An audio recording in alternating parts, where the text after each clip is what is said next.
Everyone, power BI open करें, adventure works की file, fresh file नए विंडोज़ में लोड करें और ये 5 टेबल्स हैं कैलेंडर के, कस्टमर्स, प्रोडक्ट, सेल्स, टेरिटरी, इन 5 टेबल्स को लोड करें। इस पे हम काम करेंगे। आई एज्यूम कि कल वाला आपको समझ आ गया है, एक्सेप्ट वो जो मैप्स चार्ट था वो हम कर लेंगे उसको, वो मैंने मुझे बाद उसकी रीजनिंग पता चल गई थी जो उसमें इशू था, बट उसके अलावा आई एज्यूम कि आपको कल वाली चीज़ आती है। आज हम उससे थोड़ा एडवांस लेवल पे जाएंगे।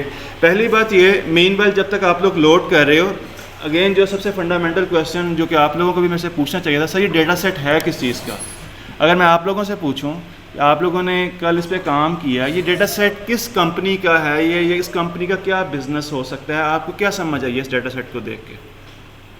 ये आपको क्वेश्चन बेसिकली मेरे से भी पूछना चाहिए था कि सर ये डेटा सेट है किस कंपनी का है, वो कंपनी क्या बिजनेस करती है, या अगर आपको उसके कॉलम्स को देख के कुछ अंदाज़ा हुआ है? ये कंपनी सेल्स की कंपनी है, एडवेंचर वर्क्स कंपनी का नाम है बेसिकली। सेल्स तो हर कंपनी में होती है भाई, किस कंपनी में सेल्स नहीं होती? हाँ, तो कौन सी प्रोडक्ट्स हैं आपने देखी हैं कल? आपने एक्सेसरीज थी, बाइक। बेसिकली ये डेटा है एक कंपनी का जो कि स्पोर्ट्स की प्रोडक्ट्स बेचती है, स्पोर्ट्स यानी स्पोर्ट्स बाइक्स, उसकी एसेसरीज़ बेचती है। इस तरह से स्पोर्ट्स से रेलेवेंट जो प्रोडक्ट्स हैं और जो उनकी एसेसरीज़ होती हैं, ये उनको बेसिकली सेल करती है मल्टीपल कंट्रीज़ में, इवन मल्टीपल कॉन्टिनेंट्स में। तो ये उस कंपनी का डेटा है। तो आपने उस पर्सपेक्टिव में अभी यानी कि इस चीज़ को जहन में रखना है। अगेन इसमें एक बात और जो हमने कल भी देखी थी, कोई भी कंपनी जो है वो अपना एक टेबल ही मेंटेन करती है, हर कंपनी के मल्टीपल टेबल्स होते हैं। जिस तरह इस केस में इस कंपनी के पास कैलेंडर का टेबल है, कस्टमर्स के टेबल है, प्रोडक्ट्स का टेबल है, सेल्स का टेबल है, टेरिटरी का टेबल है। सो हर कंपनी का मल्टीपल टेबल्स हैं। ओके, सो मैं इसको लोड कर रहा हूँ और हम इसको फॉर्मली स्टार्ट करेंगे। जो लोग अभी हैं 5 टेबल्स लोड कर लें, calendar, customers, product, sales, territory, और इसको लोड कर लें। फिलहाल किसी और ने भी ज्वाइन किया। ओके, ये लोडिंग हो रही है मेरे एंड पे। हमारा जो आज का फर्स्ट कॉन्सेप्ट है जिसको हम बात करेंगे, जो कि अभी आगे बहुत यूज़फुल होगा।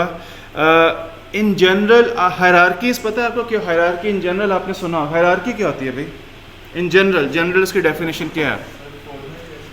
फॉर्मेट से क्या मुराद है? टॉप लेवल पे क्या है, मिड लेवल पे क्या, बॉटम लेवल पे क्या? अच्छा, इस तरह से कंपनीज में ना बहुत सारा डेटा या बहुत सारे जो हमारे ग्राफ्स हैं ना, उसमें हमें हायरार्कीज़ की ज़रूरत पड़ सकती है। फॉर एग्ज़ाम्पल कैसे? बिज़नेस के पॉइंट ऑफ व्यू से देखें, मेरी एक कंपनी है जो कि फॉर एग्ज़ाम्पल यूरोप में भी बिज़नेस कर रही है और एशिया में भी बिज़नेस कर रही है। अब एशिया में भी मेरी कंपनी 2 कंट्रीज़ में बिज़नेस कर रही है। फॉर एग्ज़ाम्पल पाकिस्तान में बिज़नेस कर रही है, चाइना में बिज़नेस कर रही है। यूरोप में भी मेरी कंपनी 3 कंट्रीज़ में बिज़नेस कर रही है। ठीक हो गया? फिर उन 3 कंट्रीज़ में भी मल्टीपल सिटीज़ में मेरी कंपनी बिज़नेस कर रही है। For example with in Pakistan मेरा बिज़नेस इस्लामाबाद में भी है, मेरी एक ब्रांच कराची में भी है, मेरी एक ब्रांच लाहौर में भी है। सो विद इन चाइना भी मेरी एक ब्रांच फॉर एग्ज़ाम्पल शंघाई में है, बीजिंग में है, और भी वुहान सॉरी, जहाँ से वायरस निकला था। तो बेसिकली वहाँ पे सो आई हैव मल्टीपल बिजनेसेस। अब फॉर एग्ज़ाम्पल अगर मुझे एक कॉरपोरेट लेवल की रिपोर्ट देनी है, मुझे एक प्रेजेंटेशन देनी है, तो वहाँ पर हमें I need to have continent level data, then I need to have country level data, then I need to have even province level data और city level data। तो ये बेसिकली क्या होता है? हायरार्कीज़ होती हैं। हायरार्कीज़ की बहुत ज़्यादा ज़रूरत पड़ती है जब आप टाइम सीरीज़ में डील करते हैं। फॉर एग्ज़ाम्पल समटाइम्स ऐसे भी हो सकता है कि वो आपसे ना पिछले 10 साल का डेटा को प्रेजेंट करने को कहें, ऐसा ही है। आपको ईयर्स में भी डेटा चाहिए होता है, बट देन वो आपकी कंपनी फिर ये भी कह सकते हैं ईयर्स के अंदर जो मंथ्स के ट्रेंड्स हैं, मंथ लेवल पे भी हमें ग्राफ्स बना के दें। फिर इवन मंथ्स के अंदर भी वो आपको डेज लेवल पे या वीक लेवल पे भी ग्राफ्स का कह सकते हैं। Did you guys get that? तो बेसिकली अब ये भी एक हायरार्की है कि ईयर लेवल का डेटा, देन मंथ लेवल पे डेटा, देन आपके पास फिर वीक लेवल पे भी हो सकता है या डेली का डेटा भी हो सकता है। Did you guys get that कि नहीं? तो ये बेसिकली क्या होता है? हायरार्कीज़ जिसे हम कहते हैं। अभी हम कुछ हायरार्कीज़ बनाएंगे और यू विल सी कि ये कितनी बेनिफिशियल चीज़ है। हायरार्कीज़ के आगे ग्राफ्स भी बन सकते हैं, टेबल्स भी बन सकते हैं। ओके एवरीवन, सबसे पहले अगर आप अपनी टेरिटरी का टेबल लोड करें, टेरिटरी का टेबल हमने किया था। अब यहाँ पर बेसिकली ना डेटा व्यू में जाएं, आप डेटा व्यू में जाएं। ये मैं यहाँ पर डेटा व्यू में गया हूँ और इसमें मैं टेरिटरी में गया हूँ। आपको यहाँ पे मेरे पास जो टेरिटरी का यहाँ पे टेबल है, इसमें मेरे पास 4 कॉलम्स हैं। टेरिटरी की है, रीजन है, कंट्री है, ग्रुप है। आप इसको इस टेबल को देख के अंदाज़ा लगाएं हायरार्की के पर्सपेक्टिव में कौन सा कॉलम ऊपर आएगा और फिर इसके सेकंड नंबर पे कौन सा कॉलम होगा, थर्ड नंबर। हाँ सॉरी मैं कर रहा हूँ, मुझे पहले बता दे, रिकॉर्डिंग तो हो रही है। सो यार थैंक यू, आपने बताया, मैं तो समझ तो हो रही है।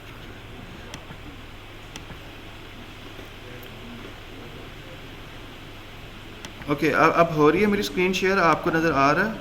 Yes sir. ओके मैं ये टेरिटरी का मैंने टेबल ओपन किया, टेरिटरी का टेबल। एवरीवन बताएं भाई इन तीनों कॉलम्स में से कौन सा कॉलम यानी कि हायरार्की के टॉप पे आएगा? रीजन आएगा, कंट्री आएगा या ग्रुप आएगा? रीजन।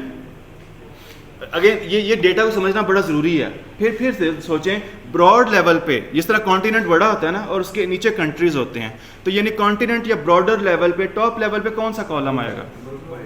सबसे पहले ग्रुप आएगा, क्योंकि ग्रुप्स सबसे टॉप पे है। उसमें नॉर्थ अमेरिका एक कॉन्टिनेंट है, यूरोप एक कॉन्टिनेंट है, पैसिफिक, और फिर अगेन फिर यूरोप जो है वो एक कॉन्टिनेंट है। सेकेंड नंबर पे हायरार्की में कौन आएगा? इसमें कंट्री आएगा फॉर श्योर, यूनाइटेड स्टेट्स, फिर कनाडा है, फिर फ्रांस है, और within a country we have certain regions, जिसमें यूनाइटेड स्टेट्स में फिर रीजन है, नॉर्थ वेस्ट का रीजन है, नॉर्थ ईस्ट का रीजन है, सेंट्रल रीजन है। Did you guys get that? तो ये बेसिकली आप इसको एक हायरार्की में कन्वर्ट कर सकते हैं और ये बड़ी यूज़फुल चीज़ है। और इसी तरह से मैं अभी आपको फिर प्रोडक्ट्स में भी हायरार्की बना के दिखाऊंगा और फिर डेट एंड टाइम में भी हायरार्की हम बना सकते हैं। तो एवरीवन आप क्या करेंगे, टेरिटरी का जो टेबल है इस पर राइट क्लिक करें और आपको यहाँ पे यहाँ पर जाएं भाई, इसमें जाएं, रिपोर्ट व्यू में जाएं, टेरिटरी के टेबल पे राइट क्लिक करें और यहाँ पे क्रिएट हायरार्की आपको कहीं नज़र आ रहा है? मेरे पास भी नहीं आ रहा, पुराने व्यू में था। Incremental refresh, I don't no ऐसा क्यों है।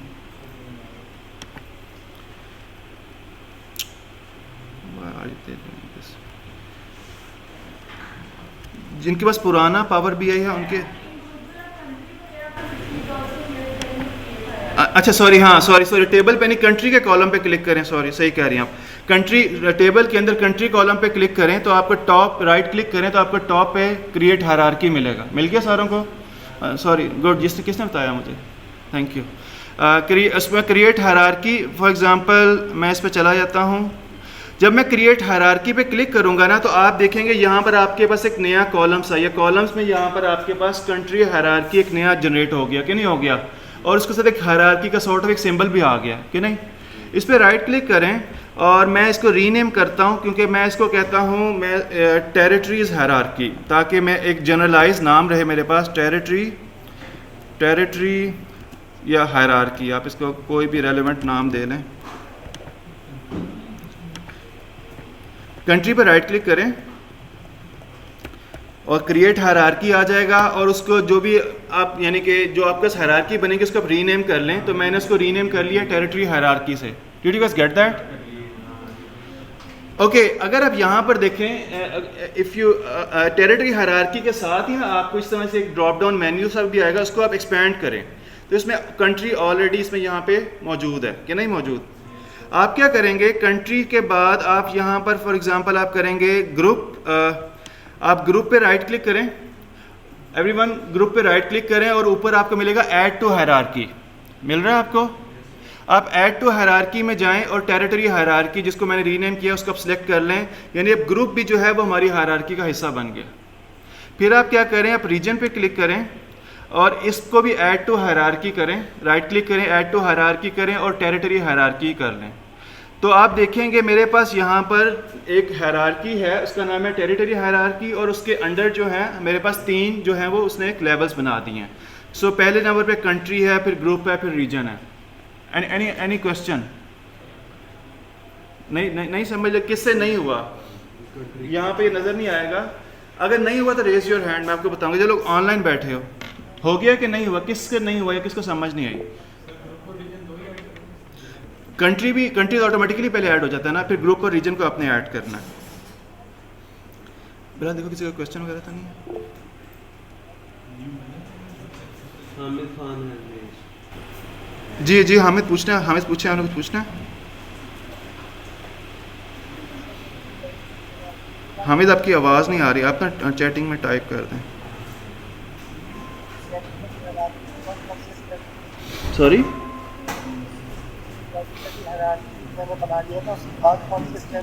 अच्छा मैं बताता हूँ। अच्छा, हामिद का क्वेश्चन है कि अगर हायरार्की बना ली तो उसके बाद कौन सा स्टेप है। आप क्या करेंगे, आप ये कंट्री ग्रुप के कॉलम पे राइट क्लिक करेंगे। ये किसी ने ऑनलाइन पूछा है, मैं इसको बता रहा हूँ। अगर आपने ऐड करना है ग्रुप के कॉलम पे राइट क्लिक करें और ऊपर आपको मिलेगा यहाँ पे ऐड हायरार्की। मैं इसको दोबारा बेसिकली डिलीट कर देता हूँ। आप किसी भी कॉलम पे राइट क्लिक करें और उसके बाद ऊपर ना ऐड हायरार्की का बटन आएगा, आपने उसमें जाना है। हमें क्लियर हुआ कि नहीं हुआ? ओके अब इसका फ़ायदा क्या है हायरार्कीज़ का। एवरीवन, हम क्या करेंगे, हम एक टेबल बनाते हैं दोबारा से। आप एक टेबल बनाएं।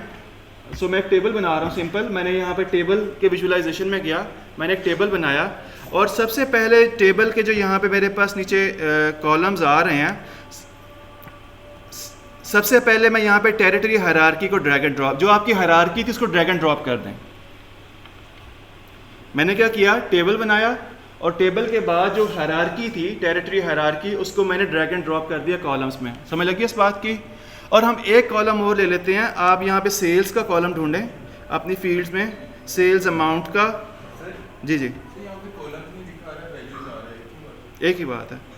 आप यहाँ पे सेल्स अमाउंट का कॉलम ढूंढें और उसको भी ड्रैग एंड ड्रॉप कर दें। सेल्स के टेबल में देखें सेल्स अमाउंट का कॉलम है, उसको भी ड्रैग एंड ड्रॉप कर दें। Did you guys get that? मैंने दो चीज़ें से ड्रैग एंड ड्रॉप की है। एक तो जो मैंने हायरार्की बनाई थी उसको ड्रैग एंड ड्रॉप किया है, और दूसरा मैंने क्या किया, सेल्स अमाउंट का कॉलम है उसको ड्रैग एंड ड्रॉप किया। और आपके पास कुछ इस तरह का टेबल बनना चाहिए।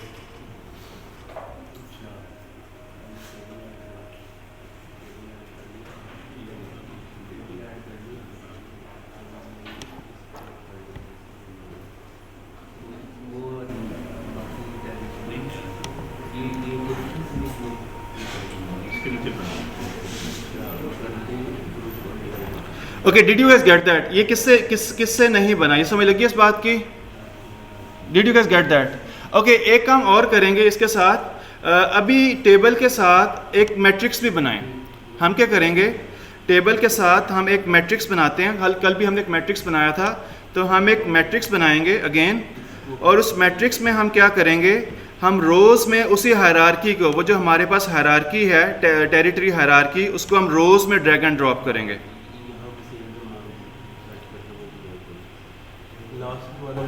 एक मैट्रिक्स बनाएं। मैट्रिक्स में हम क्या करेंगे, रोज़ के कॉलम में जो आपकी टेरिटरी हायरार्की है उसको हम ड्रैग एंड ड्रॉप करेंगे। और फॉर एग्जांपल जो आपका उसका कॉलम्स में आप क्या करेंगे, आप फॉर एग्जांपल प्रोडक्ट्स में जाके कैटेगरी को ड्रैग एंड ड्रॉप करें। कॉलम्स में क्या करेंगे, कैटेगरी को ड्रैग एंड ड्रॉप करेंगे। सॉरी, मे बी कोई और इसको देख लें। टेरिटरी, बेसिकली टेरिटरी कनेक्टेड नहीं है। अब यहाँ पे नहीं, एक मिनट रुकें। अभी रोज में इसको ड्रैग एंड ड्रॉप करना था। बेसिकली वो एरर आ रहा है आपका। मैं आपको एक चीज़ और पहले बता देता हूँ। एवरीवन, आपका इसमें एरर आएगा। जहाँ तक अभी आपने किया जस्ट होल्ड इट। मैं आपको एक नया कॉन्सेप्ट बताने लगा हूँ, बिकॉज वो कॉन्सेप्ट क्लियर होगा तो हम इस पे जाएंगे।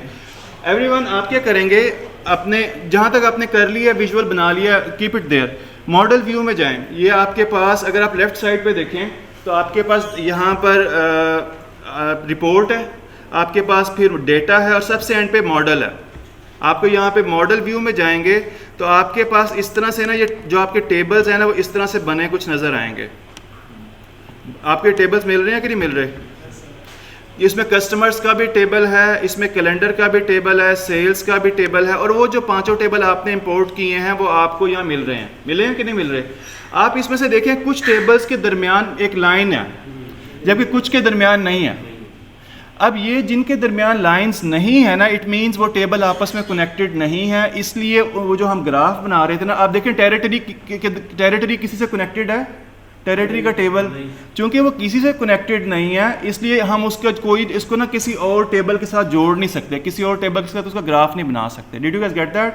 इसी तरह से मेरे पास जो यहाँ पे आ रहा है उसमें कैलेंडर का टेबल भी किसी से कनेक्टेड नहीं है। आपके पास कैलेंडर का टेबल किसी से कनेक्टेड है? नहीं है। तो पहला टास्क ये होता है, इसे जिन लोगों ने डेटाबेसेस पढ़े हैं उनको ये बहुत बेहतर अंदाज़ा होगा। हमें ना ये बेसिकली आप समझे हर टेबल एक जो है ना एक यानी कि हर टेबल सॉर्ट ऑफ एक डेटाबेस है, बल्कि हर टेबल एक टेबल ही है। हमें ना इन टेबल्स को कनेक्ट करना है आपस में। This is the task 1। ये सबसे पहले करना चाहिए, लेकिन चूंकि हम पहले विजुअलाइजेशन पे फोकस कर रहे थे इसलिए मैंने नहीं करवाया। सो अभी हमारा टास्क क्या है कि हमने पाँचों के पाँचों टेबल्स को आपस में कनेक्ट करना है। Did you guys get that? अब कनेक्ट करने कैसे कनेक्ट कर सकते हैं, कोई आइडिया? पहली बात ये, are we on the same page? आप सारे इस व्यू पे पहुंच गए हो? कौन नहीं पहुंचा? सर जी जी, हाँ जी पूछिए। रोज में क्या कौन सा वेरिएबल ऐड करना था? रोज को छोड़ दें, आप रोज को छोड़ दें, आप रोज को छोड़ दें। आप ना मॉडल व्यू में जाएं, यहाँ पे बस हम यहाँ पे भी फोकस करें। उसको रोज मैट्रिक्स को छोड़ दें अभी आप। हाँ जी, एनीवन, हम किस तरह से टेबल्स को आपस में कनेक्ट कर सकते हैं? फॉरेन की, प्राइमरी की। अब ये बहुत सारे लोगों को नहीं पता होगा। सबसे पहली बात ये, जब भी आपने दो टेबल्स को कनेक्ट करना है, मैं आपको आसान लफ्ज़ों में समझा रहा हूँ, इसके लिए प्रॉपर टर्म्स भी हैं। जब भी आपने टेबल्स को आपस में कनेक्ट करना है ना, तो उन टेबल्स के दरमियान कोई ना कोई कॉमन कॉलम होना चाहिए, कोई ना कोई कॉमन कॉलम होना चाहिए। हम उस कॉमन कॉलम की बेस पे उन टेबल्स को आपस में कनेक्ट करेंगे। Did you guys get that? अभी हम क्या करते हैं, सबसे पहले आप देखें टेरिटरी वाला टेबल है हमारे पास। टेरिटरी वाले टेबल में कितने कॉलम्स हैं हमारे पास? एवरीवन, आप यहाँ पे टेरिटरी के टेबल में आए। हमारे पास कितने कॉलम्स हैं यहाँ पे? 4 कॉलम्स हैं। अब मुझे इस टेरिटरी के टेबल को सेल्स के टेबल से कनेक्ट करना है। आप देखें कोई हमारे पास कोई कॉमन कॉलम यहाँ बनता है कि नहीं बनता? सेल्स के टेबल, आप ना इन टेबल्स को ड्रैग एंड ड्रॉप कर सकते हैं। आप इन दोनों को साथ साथ ले आएँ। टेरिटरी और सेल्स के टेबल में देखिए कोई कॉमन कॉलम है कि नहीं? टेरिटरी का टेबल देखें और सेल्स का टेबल देखें। इस सेल्स के टेबल में आप नीचे स्क्रॉल डाउन करें, आप देखें कोई आपको कोई कॉमन कॉलम मिलता है? हाँ, सेल्स के टेबल में आपको एक कॉलम मिलेगा सेल्स टेरिटरी की। मिला सारों को कि नहीं? तो और हमारे पास टेरिटरी के टेबल में भी एक कॉलम है टेरिटरी की के नाम से। एवरीवन, आप क्या करेंगे, ये इसको यहाँ फोकस करें भाई स्क्रीन पे। आप टेरिटरी की को इसको यानी ड्रैग करेंगे और इसको ड्रॉप करके आप सेल्स टेरिटरी की पे ड्रॉप कर देंगे। टेरिटरी की को, टेरिटरी के अंदर टेरिटरी की को आपने पकड़ना है ड्रैग, और उसको ड्रैग करके सेल्स टेरिटरी की पे ड्रॉप कर देना है। तो इसके दरमियान ऐसे एक लाइन बन जाएगी। मैं दोबारा करके दिखा रहा हूँ, जिनको नहीं समझ लगी मैं क्या करूँगा, टेरिटरी की को मैंने बेसिकली यानी इसको पकड़ा और उसको ड्रैग करके ड्रॉप कर रहा हूँ मैं सेल्स टेरिटरी की पे। तो इन दोनों के दरमियान जो पावर भी है ऑटोमेटिकली एक लाइन ड्रॉ कर देगा। किससे ये लाइन ड्रॉ नहीं हुई? किसको समझ नहीं आई? फहमी सब हो गया? हाँ जी, आपसे पीछे मसूद, आपसे सलाउद्दीन, एंड पे जो बैठे हैं, हो गया कि नहीं? इसी तरह से आप क्या करेंगे एवरीवन, आप क्या करेंगे, ये अभी ये कुछ बेसिकली ये जो मैं आपको चीज़ पढ़ा रहा हूँ, ये इसे हम कहते हैं डेटा मॉडलिंग। अब हम क्या कर रहे हैं, मॉडलिंग कर रहे हैं। इसी तरह से देखें, कैलेंडर का टेबल भी मेरे पास किसी से कनेक्टेड नहीं है। कैलेंडर के टेबल को ज़रा सेल्स के टेबल से कनेक्ट करने की कोशिश करें। आपको कोई इनमें कॉमन कॉलम मिल रहा है? सेल्स के टेबल में और कैलेंडर के टेबल में कोई कॉमन कॉलम है? सॉरी, मंथ है दोनों में, और क्या इसके अलावा?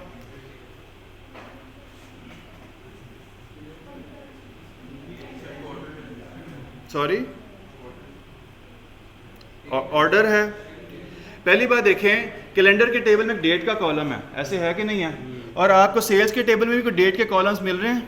कौन सा कॉलम मिल रहा है आपको? ऑर्डर डेट मिल रहा है, आपको यहाँ पे शिप डेट मिल रहा है। तो हम डेट के टेबल को डेट के कॉलम को डेट के कॉलम से कनेक्ट कर लेते हैं। So what will I do, मैं कैलेंडर से डेट के कॉलम को उठाऊंगा, उसको फॉर एग्जांपल मैं ऑर्डर डेट से कनेक्ट कर दूंगा। कैलेंडर के टेबल को मैं डेट के कॉलम को उठाऊंगा और उसको मैं ऑर्डर डेट के कॉलम से कनेक्ट कर दूंगा, एंड यू विल सी कि इनके बीच में भी एक लाइन ड्रॉ हो गई है। हो गई है कि नहीं होगी? अब आपके पांचों टेबल्स ना आपस में कनेक्टेड हो गए हैं। आज हम मॉडलिंग पे पहले फोकस कर लेते हैं, फिर हम चार्ट्स पे वापस जाएंगे। Did you guys get that? Order date जो है वो सेल्स के अंदर है। सेल्स के अंदर है। शिप डेट है। ऑर्डर किससे, जिस ऑर्डर डेट से कर लें कनेक्ट। ओके, किससे नहीं हुआ यहाँ पर जो बैठे हैं? अगर आप लोग नहीं हो गए, कैलेंडर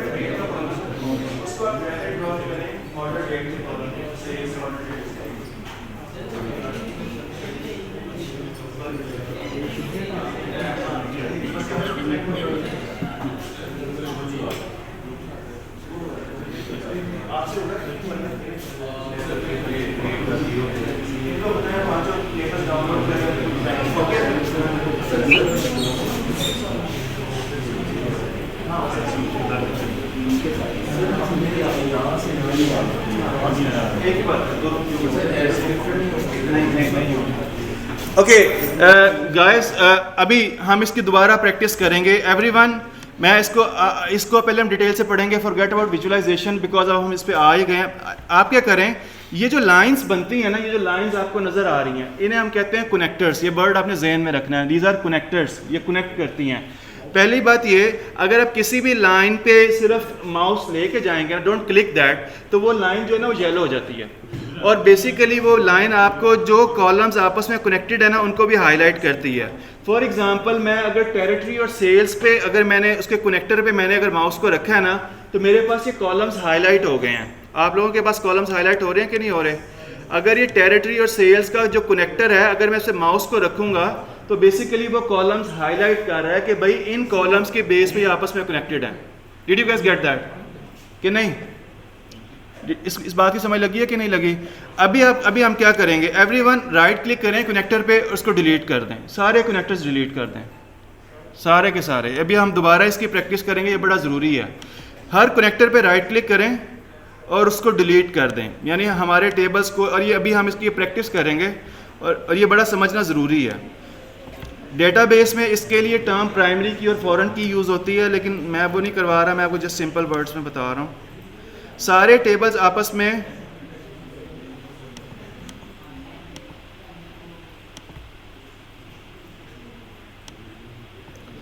ओके जी, हमने सारे टेबल्स आपस में डिस्कनेक्ट कर दिए हैं। इससे भी पहले बिफोर कनेक्शन मैं आपको, आप में से सीएस वालों को तो यकीनन पता होगा, स्कीमास पता क्या होते हैं? पूछना आपने कुछ? अच्छा, स्कीमास पता क्या होते हैं? Okay, everyone just focus here. May be इससे पहले थोड़ी सी थ्योरी, हमने टेबल्स को कनेक्ट करना होता है, बट कनेक्शन की बेस क्या होती है, ये टेबल्स कैसे कनेक्ट होते हैं, इससे पहले ना मैं आपको कुछ बेसिक्स बताना चाहता हूँ। आप अपने टेबल्स पे देखें, सबसे पहले फोकस करें आप मे बी कस्टमर्स के टेबल पे। एवरीवन कस्टमर्स के टेबल पे आप आएँ, आप यहाँ पे कस्टमर की देखें, कस्टमर्स के टेबल पे आएँ और कस्टमर की देखें। क्या आपको कोई कस्टमर की रिपीट होती नज़र आ रही है? कस्टमर का जो टेबल है ना, इसमें किसी भी कस्टमर की इंफॉर्मेशन सिर्फ एक दफ़ा आई है, ये बात जहन में रखने वाली है। कस्टमर का जो टेबल है ना, फॉर एग्जांपल मेरे पास आप सारे स्टूडेंट्स हैं ना, और मैं आप सारे स्टूडेंट्स का एक टेबल बनाता हूँ, तो मैं उस टेबल में हर स्टूडेंट की जो इन्फॉर्मेशन है उसको एक ही दफ़ा लिखूँगा, ऐसे है कि नहीं? इसी तरह से फॉर एग्जांपल यहाँ पे फास्ट में टीचर्स हैं और मैं एक टीचर्स का एक टेबल बनाता हूँ, तो हर टीचर की इन्फॉर्मेशन मैं एक ही दफ़ा लिखूँगा। कोई सेंस नहीं बनती कि मैं हर टीचर की इन्फॉर्मेशन रिपीट करता रहूँ, ऐसे ही है। तो इसी तरह से ये जो कस्टमर्स का टेबल है, हर कस्टमर की जो इन्फॉर्मेशन है ना वो एक ही दफ़ा आ रही है। इसी तरह से अगर आप प्रोडक्ट्स के टेबल में जाएँ तो यहाँ पर भी हर प्रोडक्ट की जो डिटेल है ना वो एक ही दफ़ा आ रही है। आप देखेंगे कोई भी प्रोडक्ट नेम रिपीट नहीं हो रहा होगा, हर प्रोडक्ट नेम डिफरेंट होगा, क्योंकि हर प्रोडक्ट से रेलेवेंट एक ही दफ़ा इन्फॉर्मेशन आ रही है। इस बात की समझ लगी है कि नहीं लगी? इसी तरह से अगर आप टेरिटरी के टेबल में जाएं तो आपको टेरिटरी के टेबल में कोई भी इंफॉर्मेशन रिपीट होती नज़र नहीं आएगी। फॉर एग्जांपल जो टेरिटरी की है, जो रीजन है नॉर्थ ईस्ट जो है, या आप नॉर्थ वेस्ट है, नॉर्थ ईस्ट है, इसमें से कोई भी रो जो है वो रिपीट होती नज़र नहीं आ रही। कोई आप में से कोई रो आपको डुप्लीकेट नज़र आ रही है? कोई भी इंफॉर्मेशन रिपीट होती नहीं नज़र आ रही। लेकिन उसके मुकाबले में अगर आप सेल्स का टेबल देखें, सेल्स का जो टेबल होता है ना, इसमें कोई भी इंफॉर्मेशन मल्टीपल टाइम रिपीट हो सकती है, except like date and time के कोई भी इंफॉर्मेशन मल्टीपल टाइम रिपीट हो सकती है। इसको मैं अब कैसे समझाऊँ? यूनिकनेस है। ओके एवरीवन, मैं आपको एक और यहाँ पे कॉन्सेप्ट, मैंने इसलिए पहले से इसकी तैयारी थोड़ी की थी, मैं आपको एक चीज़ दिखा रहा हूँ। अब हम मॉडलिंग पे फोकस कर रहे हैं। Just focus on this particular picture.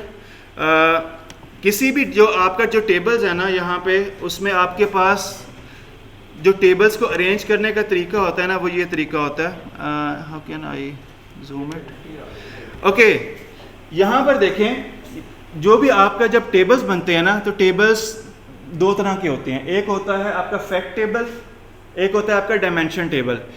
Fact table वो टेबल होता है जिसमें इंफॉर्मेशन एक ही दफ़ा रिपीट हो रही है, यानी इंफॉर्मेशन रिपीट नहीं हो रही, इंफॉर्मेशन एक ही दफ़ा है।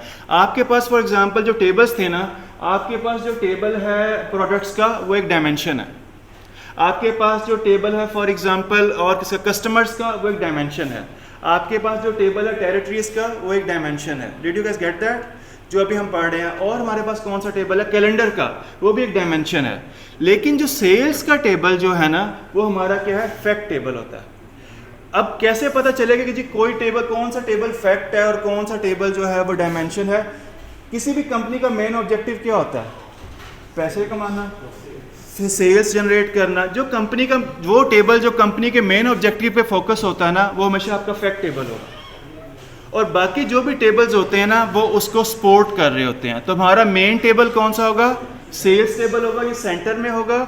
और जो बाकी हमारे टेबल होते हैं वो सपोर्टिंग टेबल होते हैं, उन्हें हम क्या कहते हैं? डायमेंशंस कहते हैं। ये बात आपने जहन में रखनी है। मैं रिपीट कर रहा हूँ इसको, अगर नहीं समझ आई। किसी भी कंपनी का जो मेन ऑब्जेक्टिव होता है, वो उसका जो है वो सेंट्रल टेबल बनता है हमेशा।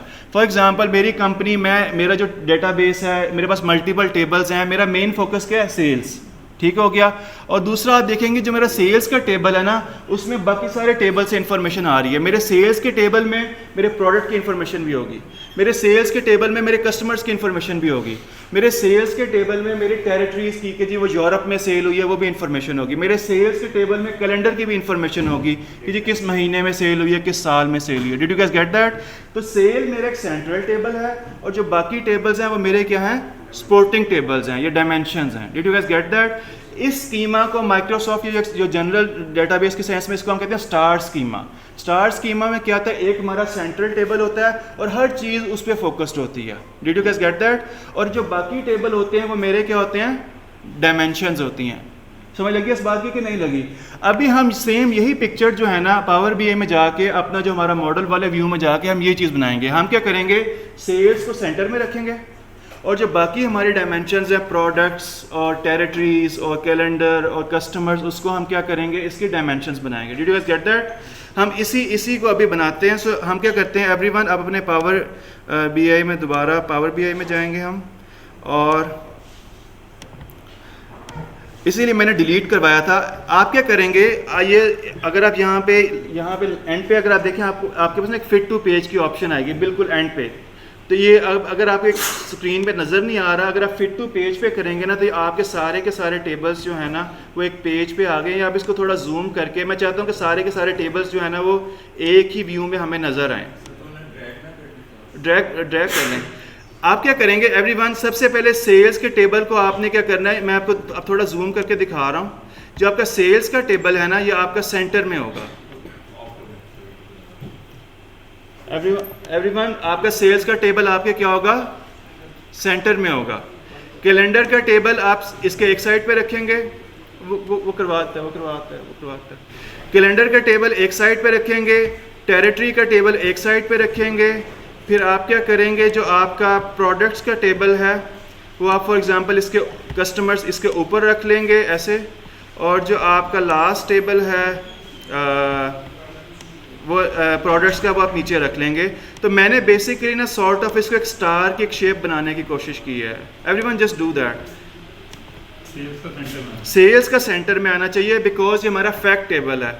अगर मैं आपको ओवरऑल व्यू दिखाऊँ ना, तो मेरा ऐसा व्यू है ओवरऑल। ये व्यू ऐसे है, अगर आपको नज़र आ रहा है, सेंटर में मेरा सेल्स टेबल है, जबकि बाकी जो टेबल हैं वो क्या है? डायमेंशंस हैं। प्रोडक्ट किसी साइड पे रख लें, एक साइड पे टेरिटरी रख लें, एक साइड पे कस्टमर रख लें, एक साइड पे कैलेंडर रख लें। सेंटर में हमारा मेन फोकस क्या है? Sales. Did you guys get that? तो ये जो हमने अपने एक टेबल्स की एक पिक्चर बनाई है, we call it is sort of star schema. ये क्या है? एक स्टार स्कीमा है, जिसके अंदर एक सेंट्रल टेबल है और बाकी इसके क्या सपोर्टिंग टेबल्स हैं, जिनको हम डायमेंशंस भी कहते हैं। समझ लगी है कि नहीं लगी इस बात की? अगर किसी को नहीं समझ लगी, कन्फ्यूजन आस्क मी। और यही चीज़ डेटाबेसेस में भी होती है, बेसिकली डेटाबेस ही है ऑब्वियसली। हाँ जी, एनी कन्फ्यूजन? अच्छा, अब आपका जो नेक्स्ट टास्क है, आपने ना सेल्स अभी आप देखेंगे कस्टमर्स को सेल्स से कनेक्ट करें और देखें कस्टमर और सेल्स में कॉमन कॉलम कौन सा है। कस्टमर को सेल्स से कनेक्ट करें और देखें कस्टमर और सेल्स में कॉमन कॉलम कौन सा है। एवरीवन, हाँ, दोनों में कॉमन कॉलम ढूंढें। आपको कस्टमर में भी कस्टमर की जी कस्टमर की, बिल्कुल। तो आप क्या करें, कस्टमर के टेबल से कस्टमर की को उठाएं और उसको ड्रैग करके सेल्स के टेबल में जो कस्टमर की है उस पर ड्रॉप कर दें, तो आप देखेंगे ऑटोमेटिकली उनके दरमियान एक कनेक्टर ड्रॉ हो जाएगा। अगर सेल्स के कस्टमर को उधर तब भी सेम होगा। आप सेल से कस्टमर की उठा के कस्टमर की में ले जाएं तब भी सेम चीज़ बनेगी। समझ लगी है इसकी कि नहीं लगी? इसी तरह से बाकी टेबल्स में भी ढूंढने, प्रोडक्ट और सेल्स में देखें कॉमन कॉलम कौन सा है, प्रोडक्ट और सेल्स के टेबल में। हाँ जी, हाँ, सेल्स जो कस्टमर्स में कस्टमर की है ना, उसको ड्रैग करके सेल्स में जो कस्टमर की है उसके ऊपर ड्रॉप करना है। तो वो ऑलरेडी एग्जिस्ट कर रहा होगा, उसको डिलीट करके दोबारा करें। हाँ, एक पहले डिलीट कर लें फिर दोबारा ड्रॉ करें। एवरीवन इसी तरह से आप क्या करें, प्रोडक्ट्स के में और सेल्स में देखें कॉमन कॉलम कौन सा है। प्रोडक्ट में आपको प्रोडक्ट की मिलेगी, इसी तरह से सेल्स के टेबल में भी आपको प्रोडक्ट की मिलेगी, उनको भी ड्रैग एंड ड्रॉप करें एक दूसरे पे। सो मैंने क्या किया, प्रोडक्ट के टेबल में प्रोडक्ट की को ड्रैग करके सेल्स के टेबल में प्रोडक्ट की पे ले गया, तो मुझे वहाँ पे भी एक एरो बन जाना चाहिए, वो कनेक्टर, नॉट एरो, एक सॉर्ट ऑफ ए कनेक्टर बन जाना चाहिए। बन गया कि नहीं बन गया? मेरे पास भी एक एरो बन गया।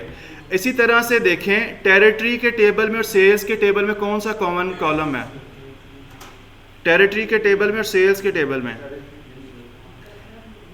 टेरिटरी के टेबल में और टेरिटरी की है, और सेल्स के टेबल में भी सेल्स टेरिटरी की के नाम से है। तो मैं क्या करूँगा, टेरिटरी के टेबल को कॉलम, टेरिटरी की के कॉलम को ड्रैग करके ड्रॉप करूँगा सेल्स टेरिटरी की पे, और ये भी आपस में कनेक्ट हो जाएंगे। हो गए हैं? और इसी तरह से कैलेंडर के टेबल में डेट का कॉलम है, उसको सेल्स के टेबल में फॉर एग्जांपल ऑर्डर डेट का कॉलम है, इसको मैं आपस में कनेक्ट कर दूंगा, कैलेंडर का डेट और सेल्स का ऑर्डर डेट। तो आपस में बेसिकली अब ये पांचों टेबल आपस में कनेक्ट हो गए हैं।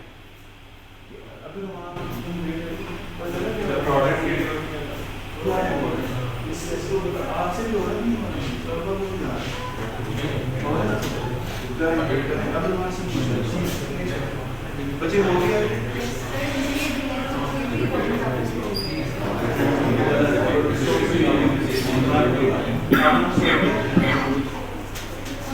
आप हो गया? हाँ जी, हो गया।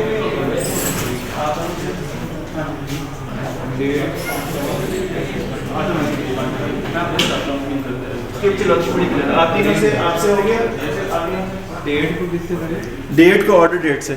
और जो लोग ऑनलाइन बैठे हैं, आपसे बन गया कि basically what you did is you made a star schema. आपने एक स्कीमा बना लिया, हर टेबल दूसरे टेबल से कनेक्टेड है। जो सेंटर वाला टेबल है that's our main focus, sales पे हमारा फोकस होता है। इन जनरल हर कंपनी का सेल्स, चाहे जितनी बड़ी टेक कंपनी हो, इवेंचुअल उनको पैसे बनाने होते हैं, इवेंचुअल उनका फोकस सेल्स पे ही होता है। तो सेल्स हमारा सेंट्रल टेबल है, और जो बाकी टेबल है वो हमारे सपोर्टिंग टेबल हैं, उन्हें हम डायमेंशंस भी कहते हैं। हाँ जी, ऑनलाइन किसी को कोई इशू है? सर जो प्रोडक्ट्स टेबल है और सेल्स टेबल है उसमें कौन सा कॉमन? प्रोडक्ट की है, प्रोडक्ट की देखिए, सेल्स में प्रोडक्ट की मिलेगा और प्रोडक्ट में प्रोडक्ट की मिलेगा आपको। हाँ जी, did you guys get that? अब हम इस पे इसी को आज हम इस विंडो पे ज़्यादा फोकस करेंगे। ये जो मैंने आपको कल बताया था ना, जब मैं आपको सर्टिफिकेशन भी दिखा रहा था, उसमें एक जो डेटा मॉडलिंग का पार्ट था, ये हम वो कर रहे हैं basically. This is what we call data modelling. और इवन अगर आप इस टैब पे देखें तो इस टैब का नाम भी मॉडल है, तो ये हम डेटा मॉडलिंग कर रहे हैं। उसको छोड़ दें, लाइक आई डोंट नो, यहाँ पे सारी CS के नहीं हैं। अगर आपको इतना समझ लगे काफ़ी है, forget about primary and foreign key, क्योंकि I don't want to make it more technical, और वो नामों से ज़्यादा बंदा घबरा जाता है। Did you guys get that? Okay, यहाँ फोकस करें भाई। अब मैं इसको थोड़ा और जूम करता हूँ। हम बेसिकली हम फोकस करते हैं कस्टमर और सेल्स के टेबल पे। यहाँ एवरीवन जस्ट फोकस हियर। मेरे पास कस्टमर का टेबल है, एक मेरे पास सेल्स का टेबल है। मैं इस पे, इन दोनों पे भी फोकस कर रहा हूँ। और बेसिकली मैं अब आपको कनेक्टर्स के बारे में ज़्यादा पढ़ाऊँगा। Okay, everyone focus on this particular connector. आप हर कनेक्टर में देखेंगे एक कनेक्टर की एक साइड पे 1 लिखा हुआ है और दूसरी साइड पे स्टेरिक बना हुआ है। इसके पीछे क्या लॉजिक है? ओके, अब बहुत सारे लोगों को 1 to many का नहीं पता। सिंपल, इसके apart from the term what does this indicate? I know this is 1 to many, but forget about the term. इधर ओके, आप यहाँ पर ये एक जहाँ पर 1 लिखा है ना, आप देखेंगे वहाँ पर जो आपका जो कस्टमर की जो है वो एक ही दफ़ा आएगी, वहाँ पे कभी रिपीट नहीं होगी। जहाँ पर 1 लिखा है ना, इट मीन्स कि वहाँ पर जो कस्टमर की जिसको आपने कनेक्ट किया है वो कभी की एक ही दफ़ा होगी, वो कभी भी रिपीट नहीं होगी। लेकिन वही कस्टमर की सेल्स में जाके हो सकता है 50 दफ़ा रिपीट हो सकता है 10,000 दफ़ा रिपीट हो। तो इसलिए जहाँ पर एक दफ़ा कस्टमर की आ रही है वहाँ पर उसने 1 लिख दिया। जितनी दफा कस्टमर ने परचेज की होगी वो सेल हाँ, क्योंकि सेल्स में क्या होता है, एक कस्टमर एक दफ़ा तो परचेज नहीं करता, एक कस्टमर तो 50 दफ़ा। मैं डेली जाके फूड पांडा से ऑर्डर करूँ तो जब जितनी दफ़ा मैं ऑर्डर करूँगा तो सेल्स में मेरा वो रिपीट होता रहेगा मेरा कस्टमर की, ऐसे है कि नहीं है। लेकिन कस्टमर के टेबल में मेरा डेटा एक ही दफ़ा रहेगा। Did you guys get that? इसी तरह से अगर आप देखें प्रोडक्ट और सेल्स में, अगर आप देखें तो यहाँ पर प्रोडक्ट के साथ 1 है, क्योंकि प्रोडक्ट की में कोई भी प्रोडक्ट एक ही दफ़ा लिखी होगी। प्रोडक्ट में, प्रोडक्ट के टेबल में जो प्रोडक्ट की है, जो प्रोडक्ट नेम, वो एक ही दफ़ा लिखा हुआ है, रिपीट नहीं होगा। लेकिन सेल्स के टेबल में वो मल्टीपल टाइम्स, एक प्रोडक्ट 10,000 लोग खरीद सकते हैं एक दिन में, तो वहाँ पर जो उसका डेटा है वो क्या हो रहा होगा, रिपीट हो रहा होगा।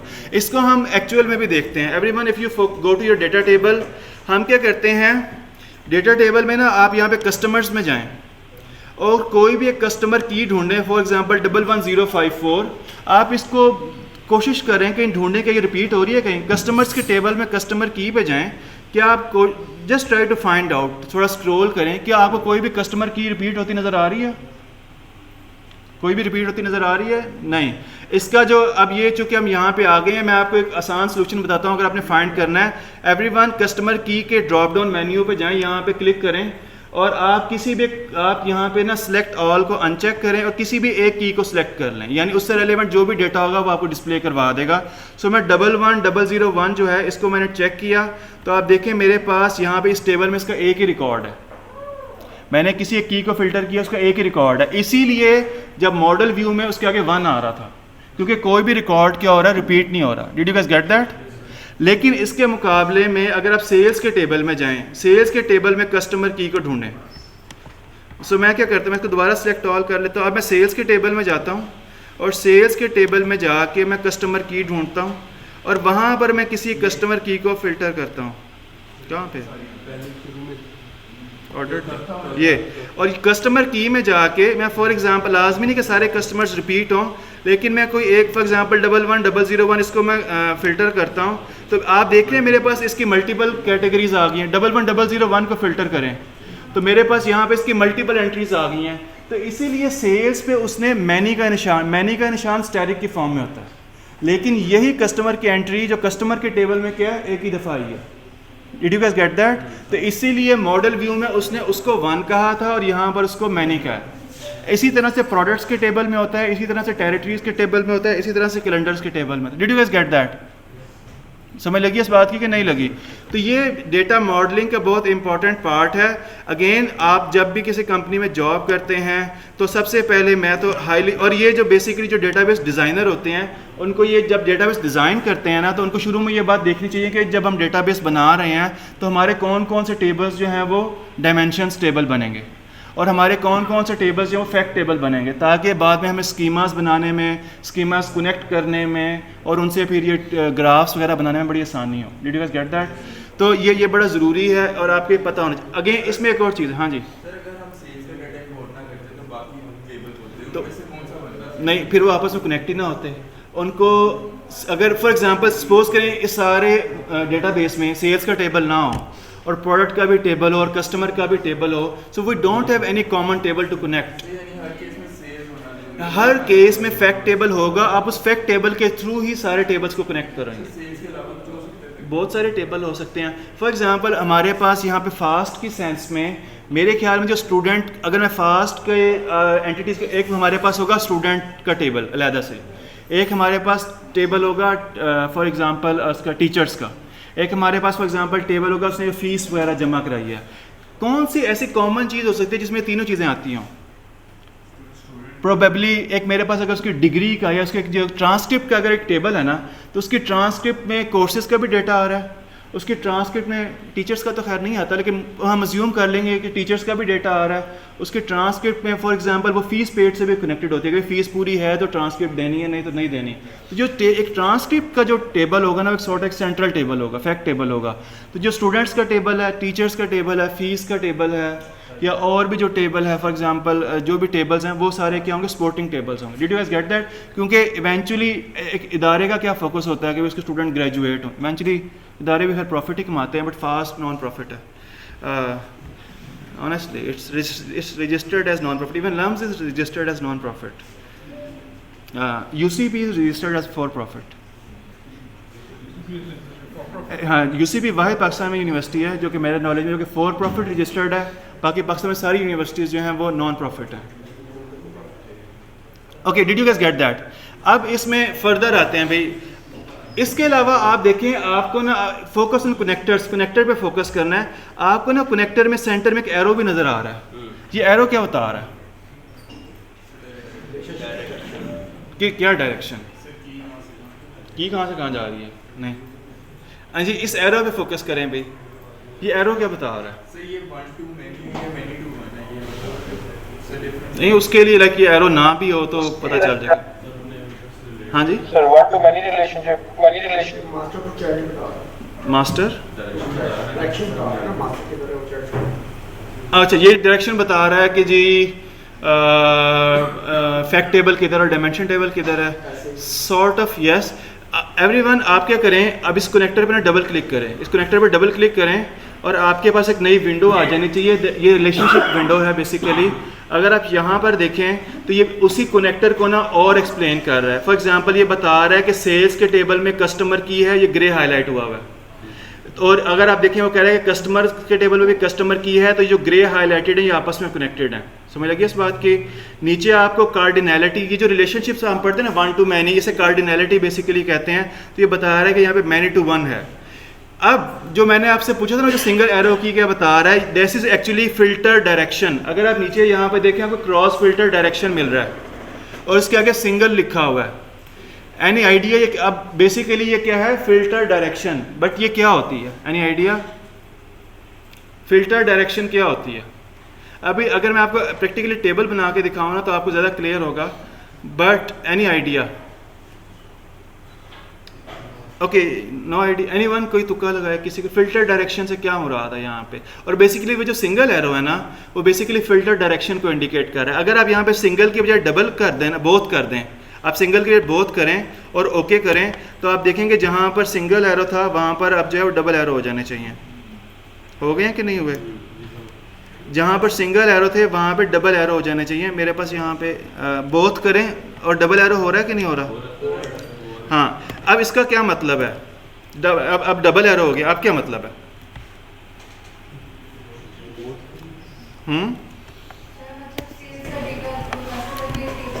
ये डबल एरो हो गया, इसका क्या मतलब है? एनीवन? इसका मतलब अभी समझ नहीं आएगा, बट अभी हम प्रैक्टिकली अब टेबल्स बनाएंगे और जब एक्चुअल में फिल्टर, बेसिकली इसका ताल्लुक है डेटा फिल्टर करने से। बट जब हम प्रैक्टिकली जब हम अभी कुछ टेबल्स बनाएंगे तो आपको पता चलेगा, एक होती है 1 वे फिल्ट्रेशन, एक होती है 2 वे फिल्ट्रेशन। इट्स लाइक अभी मैं आपको समझा नहीं सकता जब तक हम प्रैक्टिकली टेबल ना बनाएं, but just keep it in mind कि ये इन जनरल 2 वे फिल्टर्स ज़्यादा सूटेबल होते हैं, इसको हम करेंगे। बट दिस इज़, ये जो मैंने आपको अभी तक करवा दिया ना, बस यही डेटा मॉडलिंग है।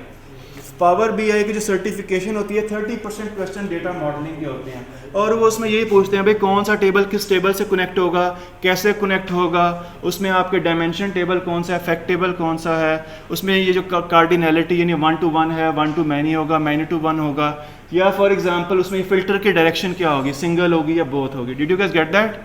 तो ये बेसिकली जो हमने पढ़ लिया है we call it data modelling. अब डेटा मॉडलिंग अगेन क्या होती है? मल्टीपल टेबल्स को कनेक्ट करना, सेंसिबली कनेक्ट करना। इट्स नॉट लाइक के जी एम कनेक्ट करते हैं। Did you guys get that? Any question? नहीं?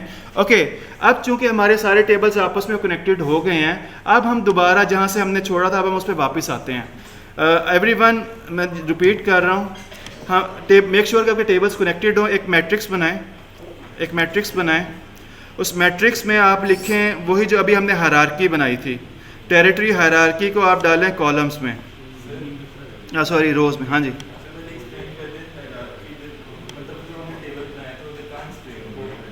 अब वो अभी वो मैट्रिक्स में बेहतर होगी इसलिए मैं वो बनवा रहा हूँ।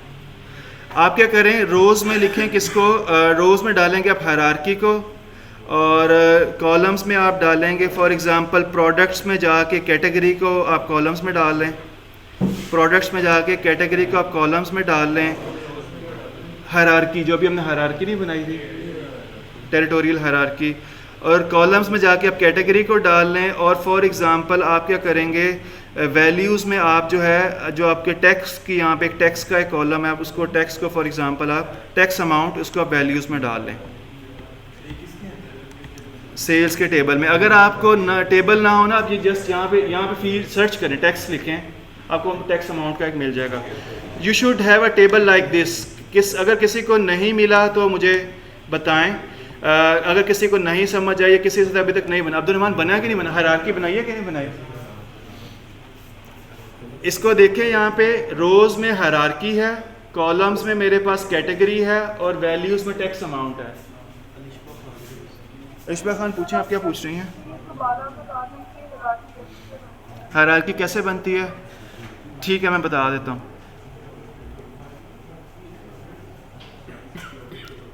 मैं बता देता हूँ, एक मिनट रुकिए।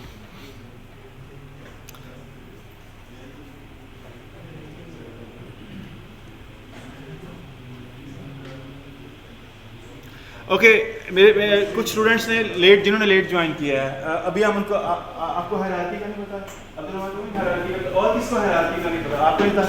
मैं हायरार्की, एक और हायरार्की दोबारा बनवा रहा हूँ, और यू विल सी के हायरार्कीज मल्टीपल चीज़ों पे मौजूद होती है। एवरीवन, मैं एक और हायरार्की बना रहा हूँ, उसको भी हम बाद में यूज़ करेंगे। प्रोडक्ट्स के टेबल में जाके ना आप कैटेगरी के टेबल पर राइट क्लिक करें। एवरीवन, प्रोडक्ट्स के टेबल में जाके कैटेगरी के टेबल पर राइट क्लिक करें और उसको क्रिएट हायरार्की में जाएँ। दोबारा तो प्रोडक्ट्स के टेबल में जाके कैटेगरी के टेबल पर राइट क्लिक करें और क्रिएट हायरार्की करें। क्रिएट हायरार्की, आपको नीचे ही एक हायरार्की बन जाएगी कैटेगरी हायरार्की के नाम से। इसको रीनेम कर लें, बल्कि इसको ऐसे ही रहने दें, कैटेगरी हायरार्की ठीक है, बल्कि प्रोडक्ट्स ठीक है, कैटेगरी हायरार्की जो नाम है वो ठीक है, no need to rename. Did you guys get that? बन गई है कि नहीं? अब हायरार्की क्या होगी, एक कैटेगरी है ना, उस कैटेगरी के अंदर क्या हो सकता है, सब कैटेगरीज हो सकती हैं। आप देखिए प्रोडक्ट्स के टेबल में ना आपको सब कैटेगरीज का भी कॉलम मिलेगा। एवरीवन, अगर आप प्रोडक्ट्स के टेबल में देखें, आपको सब कैटेगरी मिल रहा है कि नहीं? कहाँ मिल रहा है? आपको यहाँ पे सब कैटेगरी मिल रहा है। इस पर राइट क्लिक करें, इसको ऐड टू हायरार्की में जाके आपने कैटेगरी हायरार्की में इसको ऐड कर दें। समझ लगी है कि नहीं लगी? तो एक कैटेगरी है, उसके अंदर क्या सब कैटेगरीज हैं। अब इवन सब कैटेगरीज में भी मैं चाहता हूं कि कलर वाइज भी डिस्ट्रीब्यूशन हो जाए, कि भाई हर सब कैटेगरी में कलर वाइज डिस्ट्रीब्यूशन कर दें। तो मैं क्या करता हूं, इसका एक थर्ड हायरार्की का लेवल जनरेट करता हूं। यहां पर आपको एक कलर का कॉलम मिलेगा। कलर के कॉलम पे जाएं, इस पर राइट क्लिक करें और इसको ऐड टू हायरार्की में जाके कैटेगरी हायरार्की कर दें। इससे होगा क्या कि अगर आप अपनी हायरार्की को ड्रॉप डाउन करेंगे ना, तो आपकी हायरार्की के अंदर 3 सब कैटेगरी है, फिर उसके अंदर सब कैटेगरी है, उसके अंदर कलर है, तो ये एक हायरार्की बन गई है। बन गई है कि नहीं बनी? आप हमीद साहब बनी है? जिससे नहीं बनी,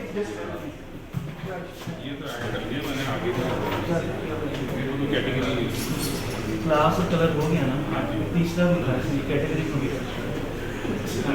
नहीं इसमें कैटेगरी में राइट ऊपर राइट ट्रिपल डॉट ऊपर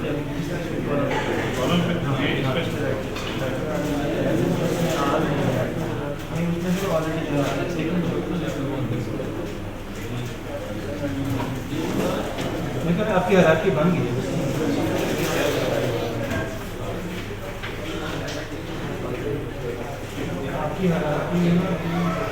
एक कैटेगरी बन गई है। अब आप क्या करेंगे, नीचे से सब कैटेगरी इसी लेवल में सब कैटेगरी सब category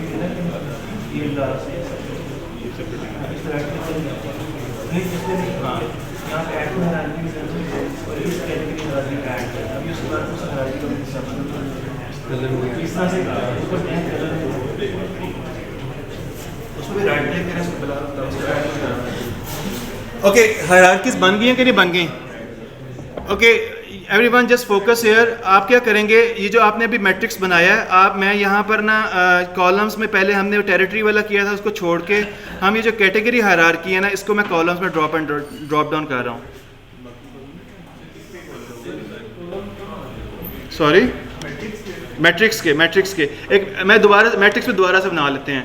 everyone make a new matrix, एक मैट्रिक्स बनाएं। अभी जो लोग नहीं, मेक अ न्यू मैट्रिक्स।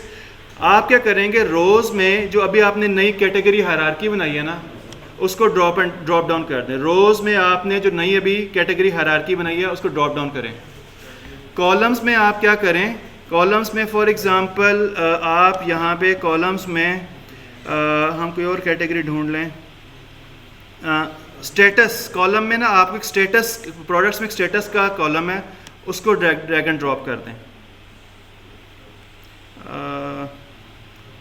और यहाँ पे जो वैल्यूज़ हैं उसमें फॉर एग्जांपल सेल्स के टेबल में एक टैक्स का कॉलम है, उसको ड्रैग एंड ड्रॉप कर दें, टैक्स अमाउंट, जिससे और you should have something like this.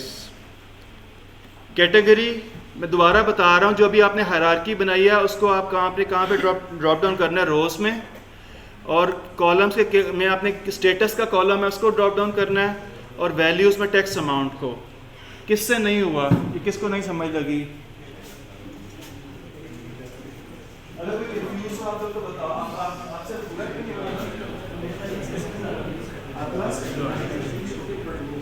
इसमें ओके आपसे नहीं हुआ, ओके आपसे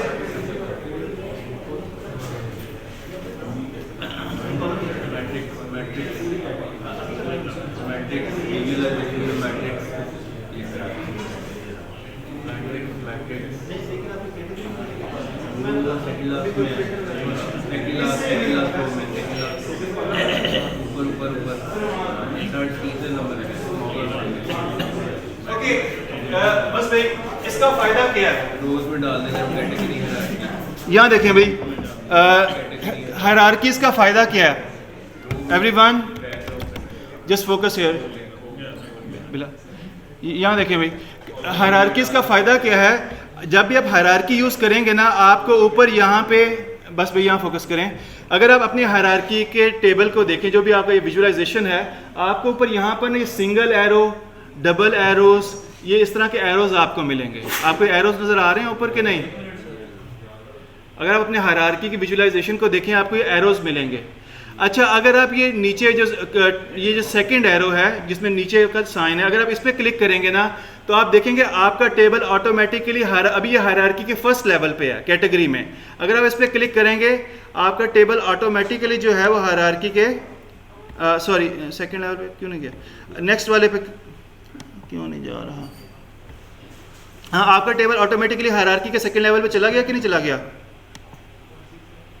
अगर आप इस पे क्लिक करें नीचे, ओके, डबल वाले पे क्लिक करें, आपका टेबल जो है वो हायरार्की के जो, बल्कि this is a pathetic way to tell you, everyone just leave that. आपको एक्सेसरीज का प्लस का बटन नजर आ रहा है? हाँ सॉरी, डबल एरो पे क्लिक करेंगे तो आपको वो हायरार्की के नेक्स्ट लेवल पे ले जाएगा। अगर आप फिर डबल एरो पे क्लिक करेंगे, आपको फिर हायरार्की के नेक्स्ट लेवल पे ले जाएगा। अगर आपने बैक जाना है तो फिर आप फिर टॉप के एरो पे क्लिक करेंगे। Did you guys get that कि नहीं समझ लगी इस बात की? तो बेसिकली ये डबल एरो है, ये आपको फॉर एग्जांपल मैं चाहता हूँ कि मुझे कैटेगरी वाइज स्टेटस पता चले, उसने बता दिया। अगर मैं इस डबल एरो पे क्लिक करूँगा तो अब मुझे वो सब कैटेगरी वाइज स्टेटस बता रहा है। अगर मैं फर्दर इस पर क्लिक करूँगा तो अब मुझे वो कलर वाइज स्टेटस बता रहा है। Did you guys get that? तो इसका फ़ायदा क्या होता है, अभी हम मज़ीद करेंगे। समटाइम्स ना हम देखना चाहते हैं अपनी ईयरली सेल्स, फिर उस ईयर के अंदर हम मंथली सेल्स देखना चाहते हैं, फिर हम मंथ के अंदर जो है डेली सेल्स देखना चाहते हैं, तो वहाँ पे हायरार्कीज़ बड़ी सूटेबल होती हैं। Did you guys get that? अभी हम एक और एग्जांपल करते हैं। Everyone make another matrix. अभी हम हायरार्की की एक और एग्जांपल करेंगे, दोबारा आपको क्लियर होगा। मैट्रिक्स बनाएं एक और भाई, एक और मैट्रिक्स बनाएं, और उसमें आप क्या करें, आप डेट का कॉलम, डेट का कोई सर्च करें। Probably we can take everyone we will take date. Hierarchy सारा में आ रहा है। हम यहाँ पे सेल्स के टेबल में जाके ना शिप डेट को ज़रा कॉलम्स में लेके जाएं। सेल्स के टेबल में जाके शिप डेट को ज़रा कॉलम्स में लेके जाएं। चले गए? एक नया मैट्रिक्स बनाएं। सेल्स के टेबल में एक शिप डेट का कॉलम है, उसको आप यहाँ पे लेके जाएं। सॉरी, कॉलम्स में नहीं, रोज़ में। शिप डेट को आप रोज़ में लेके जाएं। अभी आपको क्लियर होगा मज़ीद हायरार्की के बारे में। शिप डेट को रोज़ में लेके जाना है। हमें क्लियर? और कॉलम्स में फॉर एग्जांपल आप ना कैटेगरीज को जो हाँ, तो वो ये पावर बी का ये फ़ायदा है कि वो डेट एंड टाइम की बाय डिफ़ॉल्ट खुद ही बना देता है। तो आपने जो शिप डेट को आप ड्रैग एंड ड्रॉप करें, फिर आप क्या करेंगे, प्रोडक्ट्स के टेबल में जाके जो कैटेगरी है ना उसको आपने कॉलम्स में लेके जाना है। प्रोडक्ट्स के टेबल में जाके जो कैटेगरी है उसको आपने कॉलम में लेके जाना है। और वैल्यूज़ में आपने, मैं इसको एक्सप्लेन भी करूँगा, वैल्यूज़ में आपने, आपके पास सेल्स के टेबल में होगा ऑर्डर क्वांटिटी, सेल्स के टेबल में होगा सेल्स ऑर्डर क्वांटिटी। आप यहाँ पे सर्च कर लें अगर आपको नहीं, ऑर्डर क्वांटिटी, इसको मैं वैल्यूज़ में लेके गया हूँ। You guys should have a table something like this. Column में मैंने कैटेगरीज को रखा है। अब इसका फ़ायदा क्या है, अभी आपका फ़ायदा मैं क्लियर करता हूँ। रोज़ में शिप डेट है, अब्दुलरहमान हुआ कि नहीं हुआ? रोज़ में शिप डेट है, कॉलम्स में कैटेगरी है और वैल्यूज़ में ऑर्डर क्वांटिटी है। अब इसको समझें, ये अभी आपके पास जो टेबल का व्यू आ रहा है ये ईयरली व्यू है। ईयरली व्यू है कि नहीं? कि 2016 में मेरी एसेसरीज़ की कोई सेल नहीं थी, एसेसरीज़ का कोई ऑर्डर नहीं था। 2016 में बाइक्स के 962 ऑर्डर्स थे। मैंने वैल्यूज़ में ऑर्डर क्वांटिटी है ना, तो मैं इसलिए ऑर्डर की बेस पे बात कर रहा हूँ। 2016 में क्लोथिंग का कोई ऑर्डर नहीं था, तो टोटल मेरे पास 2016 में कितने ऑर्डर थे? 962। 2018 पे आ जाएं। 2018 में मेरे पास एसेसरीज़ के 14,000 अप्रॉक्सीमेट ऑर्डर्स थे, बाइक्स के 5,530 ऑर्डर्स थे अप्रॉक्सीमेट, और क्लोथिंग के 3,000 अप्रॉक्सीमेट 3,500 ऑर्डर्स थे, और टोटल कितने ऑर्डर्स थे? 23,000। Did you guys get that? ये हमारे पास कौन सा व्यू आ रहा है? ईयरली व्यू आ रहा है। व्हाट इफ मुझे इसी चीज़ को मंथली देखना हो, तो मैं नेक्स्ट लेवल में जाऊंगा। जो हायरार्की का फ़ायदा है, मैं क्या करूंगा, नेक्स्ट लेवल पे जाऊंगा। अब मेरे पास वो क्वार्टरली व्यू आ गया। बल्कि इसका जो एक ज़्यादा अच्छा फ़ायदा ये होता है, अगर आप यहाँ पे बैक जाएं, आप, मैं इसको ना थोड़ा मैं इसको थोड़ा यहाँ पे वैसे अगर बड़ा करूँ,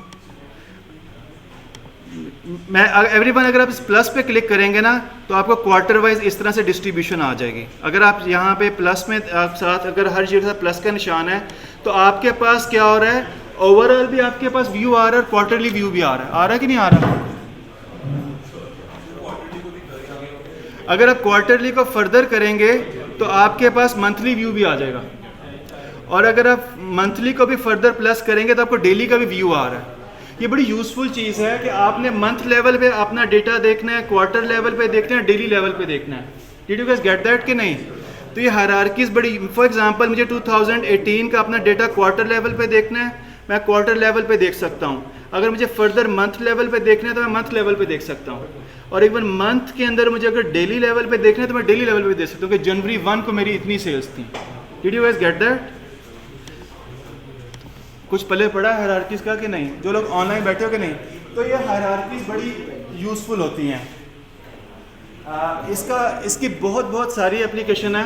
फॉर एग्ज़ाम्पल, मैं समटाइम्स ऐसे भी होता है, एक कंपनी है, उसके 10 सेल्स पर्सन है, उस कंपनी के 10 सेल्स पर्सन लाहौर में है और उनका एक हेड है। उसी कंपनी के 10 सेल्स पर्सन कराची में है, उनका एक हेड है, और उसी कंपनीज़ के 10 sales person for example US में, उनका एक हेड है।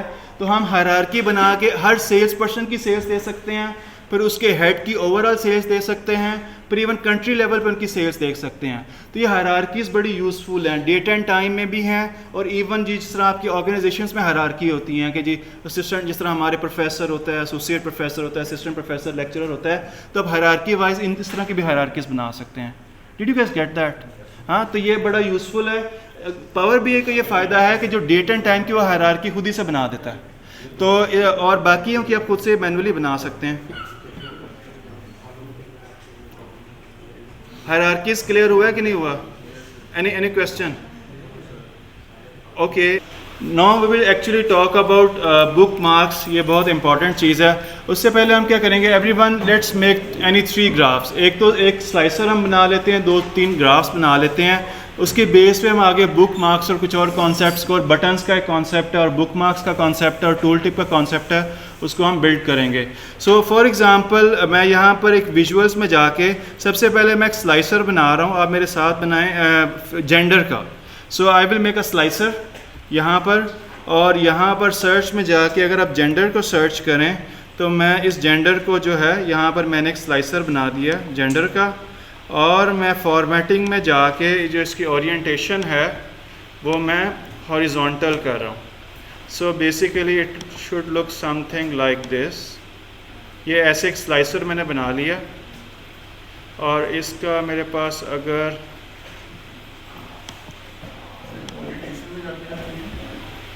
सॉरी रोटेशन, मैंने इसकी रोटेशन जो है उसको मैंने वो कर दिया है, हॉरिजॉन्टल कर दिया। और फॉर एग्ज़ाम्पल मैंने साथ में इसके मैं इसका जो टाइटल है वो मैं थोड़ा बड़ा कर देता हूँ ताकि विजिबिलिटी इसकी बेहतर हो जाए। बाकी यानी कि इन जनरल मैंने एक स्लाइसर बना दिया है जेंडर का, समथिंग लाइक दिस।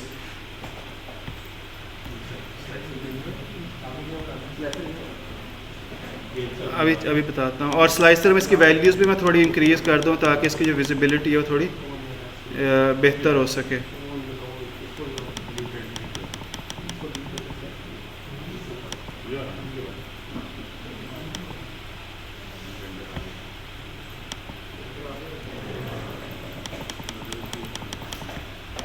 ओके, उसके बाद once I have made a slicer like this, इसमें मेल और फीमेल एक स्लाइसर आ गया। मैं 2-3 charts probably what we can do, हम एक पाई चार्ट बनाते हैं, और ये एक पाई चार्ट मैंने बनाया है। और इस पाई चार्ट में फॉर एग्जांपल अपनी जो सेल्स का जो सेल्स अमाउंट का एक कॉलम है, अगर आपको कॉलम ढूंढने में मसला, आप जो सर्च में जाके रेलेवेंट वर्ड लिखें, फॉर एग्जांपल आप सेल्स लिखेंगे तो सेल्स के कॉलम आ जाएंगे, और अगर आपको कॉलम का नेम याद है सेल्स अमाउंट लिखें तो यहाँ पर बेसिकली मैंने सेल्स अमाउंट को वैल्यूज़ में भी ड्रैग एंड ड्रॉप किया और सेल्स अमाउंट को मैंने लीजेंड में भी ड्रैग एंड ड्रॉप किया। तो मेरे पास इस तरह से ये एक पाई चार्ट बन जाएगा सेल्स अमाउंट का। This is a very bad thing to do. अगर आपके पास बहुत ज़्यादा कैटेगरीज हो तो पाई चार्ट नहीं बनाना चाहिए।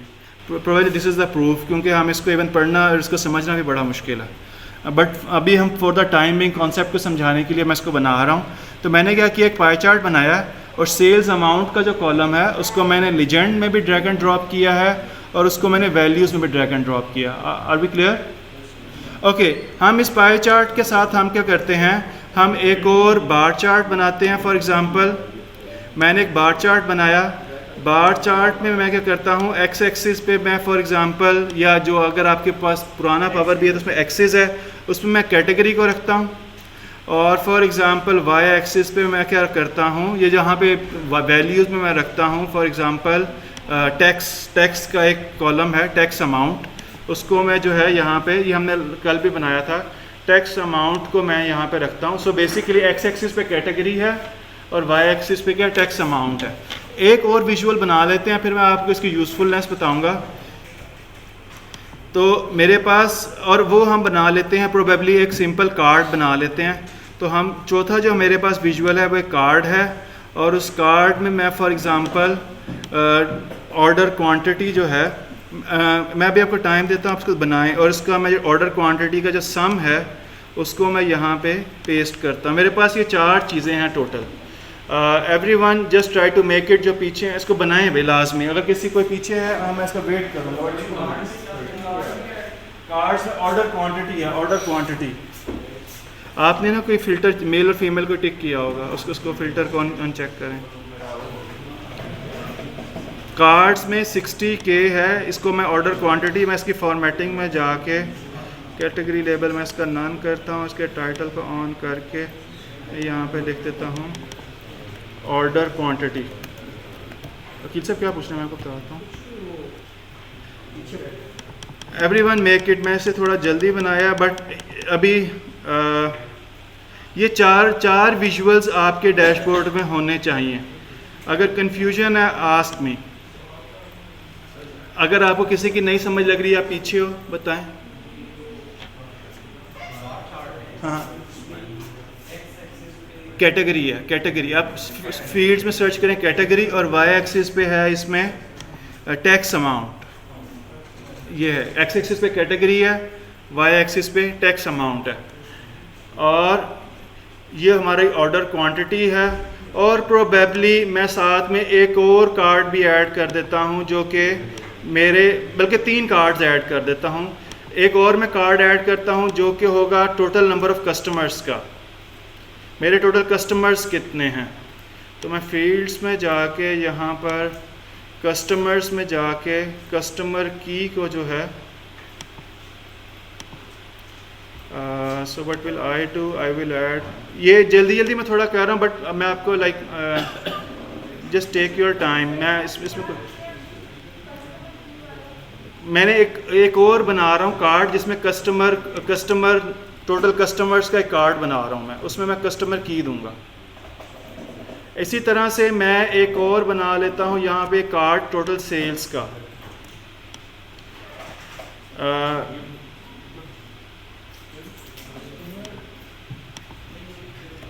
मैं 1 मिनट खुद बना लूँ, फिर मैं आप लोगों को बताता हूँ। सेल्स अमाउंट का मैंने कार्ड बना लिया और मैं यहाँ पर जाकर उसकी फॉर्मेटिंग में इसको मैं ये सारे बनाएंगे, फिर ही हम आगे चलेंगे। मैं आपको लाइक इसका प्रॉपर टाइम दूंगा, but make it sales amount, total sales कर देता हूँ मैं इसको, total sales.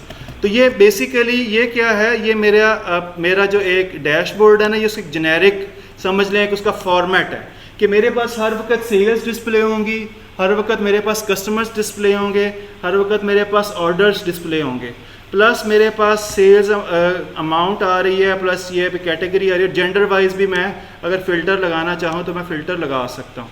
Just try to put some filters. For example मैं क्या करता हूँ, मैं इसको थोड़ा जूम कर रहा हूँ। मेरे पास यहाँ पर ये बाइक्स का एक, आपके पास भी एक बाइक्स का यहाँ पर एक आ रहा है, ये पूरा क्या होता है, ऐसे बार एक बनी आ रही है। अगर मैं इस बाइक्स की बार पे क्लिक करूँ तो यू विल सी कि मेरी सारी वैल्यूज़, सारे के सारे ग्राफ्स बाइक्स के लिहाज से फ़िल्टर हो जाएंगे। तो अगर मैं बाइक्स के बार पे क्लिक करूँ तो आप मेरे देखें मेरी सारी वैल्यूज़ चेंज हो गई हैं, इवन ये मेरा ये ग्राफ भी चेंज हो जाएगा। इसी तरह से फॉर एग्जांपल अगर मैं किसी और पे क्लिक करूं, एक्सेसरीज़ पे क्लिक करूं, तो बेसिकली मेरा जो ये सारे ग्राफ, सारी वैल्यूज़ चेंज हो गई हैं। इस तरह से इवन मैं अगर पाई चार्ट में भी किसी एक हिस्से पे क्लिक करूं तो उस पर्टिकुलर हिस्से के लिहाज से मेरा बाकी जो सारे के सारा डैशबोर्ड है वो, इसे कहते हैं, वो जो आपने फ़िल्ट्रेशन नहीं पीछे मॉडल में पढ़ा था, मॉडल में हमने फ़िल्टर का वर्ड पढ़ा था, फ़िल्ट्रेशन, ये एक फ़िल्ट्रेशन है, बट इसमें अभी वो 1 वे और 2 वे अभी आएगा बाद में।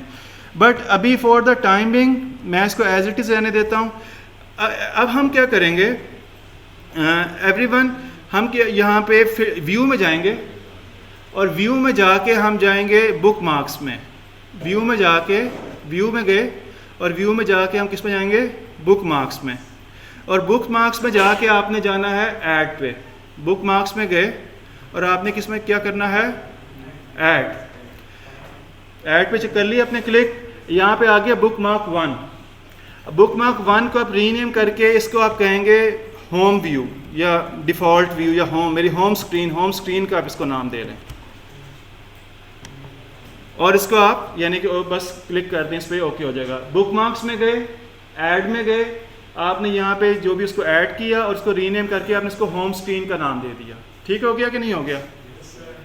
अच्छा, अब यहाँ पर ना फॉर एग्जांपल मेरी ऑर्गेनाइजेशन में ना daily gender based question, for example daily होता है कि यार ये बताओ कि मेल्स ने कितनी बाइंग की है, या मेल्स के लिहाज से हमें ग्राफ्स चाहिए, या फिर सेकंड फॉर एग्जांपल हमें फीमेल्स के लिहाज से भी ग्राफ चाहिए फॉर एग्जांपल, या इवन कैटेगरी वाइज भी हो सकता है कि जी बाइक्स के लिहाज से ना हमारी ग्राफ्स दिखाएं, या हमें फॉर एग्जांपल कलर के लिहाज से जो हमारी ब्लू कलर की प्रोडक्ट्स जो सेल हुई है ना उसके ग्राफ्स, इसके लिहाज से हमें ग्राफ। मैं यहाँ पर फिलहाल जेंडर के लिहाज से चलूँगा। तो एवरीवन मैं क्या करूँगा, मैं मेल पे क्लिक करूँगा, एम पे। आपने यहाँ पे ये स्लाइसर बनाया, इस पर एम पे क्लिक करें।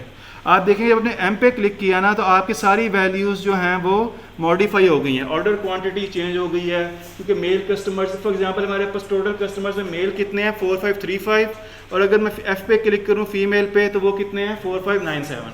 ऐसा ही है, फ़र्क है कि नहीं है? इसी तरह से जो मेरी मेल की सेल्स हैं वो हैं 14.02 मिलियन, और जो मेरी फीमेल की सेल्स हैं वो मेरे पास कितनी हैं 14.30 million. Did you guys get that? अच्छा, अब मैं क्या करूँगा, मेल पे, सिर्फ मेल पे क्लिक करूँगा। मेल पे मैंने क्लिक किया। अब मैं बुक मार्क्स में दोबारा जाऊँगा और दोबारा ऐड पे जाऊँगा। दोबारा किस पे जाऊंगा, ऐड पे, एक और बुक मार्क बन जाएगा और मैं इसको यहाँ पर फॉर एग्जांपल कह दूंगा मेल स्टैटिस्टिक्स या मेल व्यू या स्टैटिस्टिक्स कर लें कि यानी ये जो मेरे पास मेल्स से रेलेवेंट स्टैटिस्टिक्स हैं सारे के सारे जेंडर बेस्ड, अगर मैं बुक मार्क बना रहा हूँ। समझ लगी इसकी? मैंने मेल के स्लाइसर पे क्लिक किया, ऐड बुक मार्क किया और मेल स्टैटिस्टिक्स आ गया। Did you guys get that? इसी तरह से मैंने फीमेल्स पे क्लिक किया एफ पे और मैंने यहाँ पर फिर दोबारा बुक मार्क्स में जाके ऐड किया और मैंने इसको फॉर एग्जांपल फीमेल स्टैटिस्टिक्स का मैंने इसको नाम दे दिया, स्टैटिस्टिक्स। मैंने 3 बुक मार्क्स बना दिए हैं, home screen, mails and females. Did you guys get that? यहाँ तक कोई कन्फ्यूजन? ओके, ये अब बुक मार्क्स कहाँ पे काम आएंगे और this is very fancy way you know to make your dashboard attractive. अब यहाँ पर इन जनरल अगर आप वेबसाइट्स में आप देखें ना, वेबसाइट्स में तो वेबसाइट्स में नॉर्मली क्या होता है, लेफ़्ट साइड पे वो पेन्स होते हैं, क्या होते हैं, जिसे आप क्लिक करते हैं तो वो पेज खुल जाता है, ऐसा ही है। या ऊपर वाली साइड भी फील्ड पेन्स होते हैं, उस पर क्लिक करते हैं हाइपर लिंक्स बनते हैं। तो हम यहाँ पर फॉर एग्जांपल ये क्या होगा, अभी हम हाइपर लिंक्स इस तरह के बनाएंगे कि विद 1 क्लिक आप चाहें तो आप मेल्स के स्टैटिस्टिक्स जनरेट कर लेंगे, with 1 click you can generate female statistics, with 1 click you can go back to your home screen, with 1 click आप अगर और चाहें आप बुक मार्क्स बना के, हम तो एवरीवन आपके करेंगे लेफ़्ट साइड की अपनी स्क्रीन ज़रा खाली कर लें। आप यहाँ पर क्या करेंगे, आप यहाँ पर जाकर व्यू में दोबारा जाएंगे, इंसर्ट में जाएंगे और इंसर्ट में आपने बटन्स पे जाना है, insert and then will click on buttons. और बटन्स में फॉर एग्जांपल मैं ब्लैंक में चला जाता हूँ और मैं यहाँ पर एक ब्लैंक बटन ड्रॉ कर लेता हूँ, बल्कि आप चाहें तो ब्लैंक बटन ड्रॉ कर लें या even you can also even आप बटन्स ना भी करें, आप शेप्स पे चले जाएं। आप शेप्स पे जाके फॉर एग्जांपल मैं ये एक ओवल शेप है, इसको ड्रॉ कर लेता हूँ लाइक दिस, बट ये बहुत बुरी लग रही है, बट ठीक है हम शेप से ड्रॉ कर लेते हैं। और मैं इस शेप को इवन थोड़ा इसकी फॉर्मेटिंग वगैरह चेंज करके, अगर आप यहाँ पे शेप पे क्लिक करेंगे ना तो ऑटोमेटिकली यहाँ पर आपकी फॉर्मेट शेप की एक विंडो आ जाएगी। आ गई है? आप यहाँ पर शेप को फॉर एग्जांपल टाइटल दें और मैं यहाँ पर टाइटल में जाके लिखता हूँ, टेक्स्ट में मैं लिखता हूँ, क्यों नहीं मैं लिख पा रहा, सॉरी इसको मैं ऑन करूँगा और मैं टेक्स्ट में लिखूँगा होम, जो मेरा बुक मार्क था। नहीं ये तो but title not title, sorry title में नहीं जाना आपने, टेक्स्ट यहाँ पे और कैसे लिखा जा सकता है, सॉरी ये डिफरेंट बेसिकली शेप में नहीं, स्टाइल, शेप में जाके स्टाइल में और यहाँ पर लिखता मैं कुछ भी नहीं पा रहा अभी भी, टेक्स्ट, हाँ सॉरी शेप में जाके टेक्स्ट को ऑन करें और यहाँ पर आप होम लिखें और आप इसको थोड़ा जूम कर दें कि जी ये मेरा जो है बेसिकली एक मैंने बेसिकली एक शेप बनाई है जिस पे होम लिखा हुआ है। Did you guys get that? बन गया कि नहीं बन गया? शेप में जाके मैंने टेक्स्ट में, और मैं अगर कलर भी चेंज करना चाहूँ, फॉर एग्जांपल अगर मैं किसी ऐसी कंपनी के लिए बना रहा हूँ जिसका corporate colour for example red है या कोई भी है, तो मैं यहाँ पर ये फिल में जाके कलर में जाके फॉर एग्जांपल मैं आई डोंट नो कौन सी कंपनी और यूफोन के लिए फॉर एग्जांपल मैं ये ऑरेंज कलर यूज़ कर लेता हूँ, I know it seems bad to me, और मैं इसको कॉपी करूँगा, इसको मैं कॉपी करके पेस्ट करूँगा, इस बटन को, इस शेप को दोबारा यहाँ पे लिख के मैं इसके दोबारा जाके इसको मैं रीनेम करूँगा और मैं यहाँ पर जो मैंने बुकमार्क बनाया था मेल व्यू, कि जी अगर मुझे मेल स्टैटिस्टिक्स चाहिए तो मैं यहाँ पर मुझे वो मेल स्टैटिस्टिक्स डिस्प्ले हों, स्टैटिस्टिक्स। हम इन जनरल बुकमार्क्स जो हैं, और मैं इसका थोड़ा साइज़ छोटा कर दूँगा टेक्स्ट का ताकि वो डिस्प्ले पे आ जाए मेरे पास। और इसी तरह से मैं एक थर्ड यहाँ पे बटन बनाऊँगा, शेप बनाऊँगा, I will copy it paste it, और मैं यहाँ पर फॉर एग्जांपल इसको फीमेल स्टैटिस्टिक्स, इसको यहाँ पे मैं इसका नाम दे दूँगा, और यहाँ पे मैंने इसको कॉपी पेस्ट किया और मैं यहाँ पे जाके इसको मैं टेक्स्ट में जाके इसको मैं यहाँ पे मैंने फीमेल स्टैटिस्टिक्स का नाम दे दिया। Any confusion so for? किससे नहीं बना या सिंपल शेप्स हैं और मैं इसकी सेटिंग्स में जाके उसको जस्ट एडिट कर रहा हूँ और मैं कुछ भी नहीं कर रहा।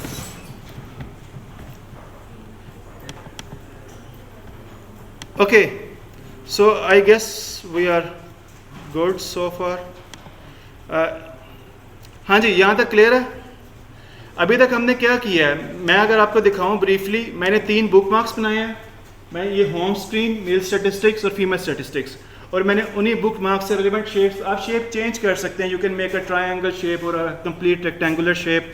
आपके पास बहुत सारी ऑप्शंस हैं यहाँ पे, और यू कैन मेक एरोस। यहाँ पर इवन वो जो होता है ना बैक जाना, बैक की भी आप शेप बना सकते हैं, गो बैक, गो फॉरवर्ड, या वो सारी शेप्स आपके पास हम बना सकते हैं। आप चाहें तो ये बटन बना सकते हैं, आप कुछ भी बना सकते हैं। क्लियर है ये बात? अभी यहाँ तक बन गया सारों से? किससे नहीं बना? बन गया? एंड पे जो बैठे हैं सलाउद्दीन वगैरह साहब से बन गया, वह साहब से, और जो लोग ऑनलाइन बैठे हो, ये बन गया कि नहीं बन गया? अब जो इसमें एक मज़े की चीज़ है, अब एवरीवन होम पे अब जाएंगे, एवरीवन होम पे क्लिक करें और दोबारा इसकी फॉर्मेट शेप में जाएं। एवरीवन होम पे क्लिक करें और इसकी फॉर्मेट शेप में जाएं।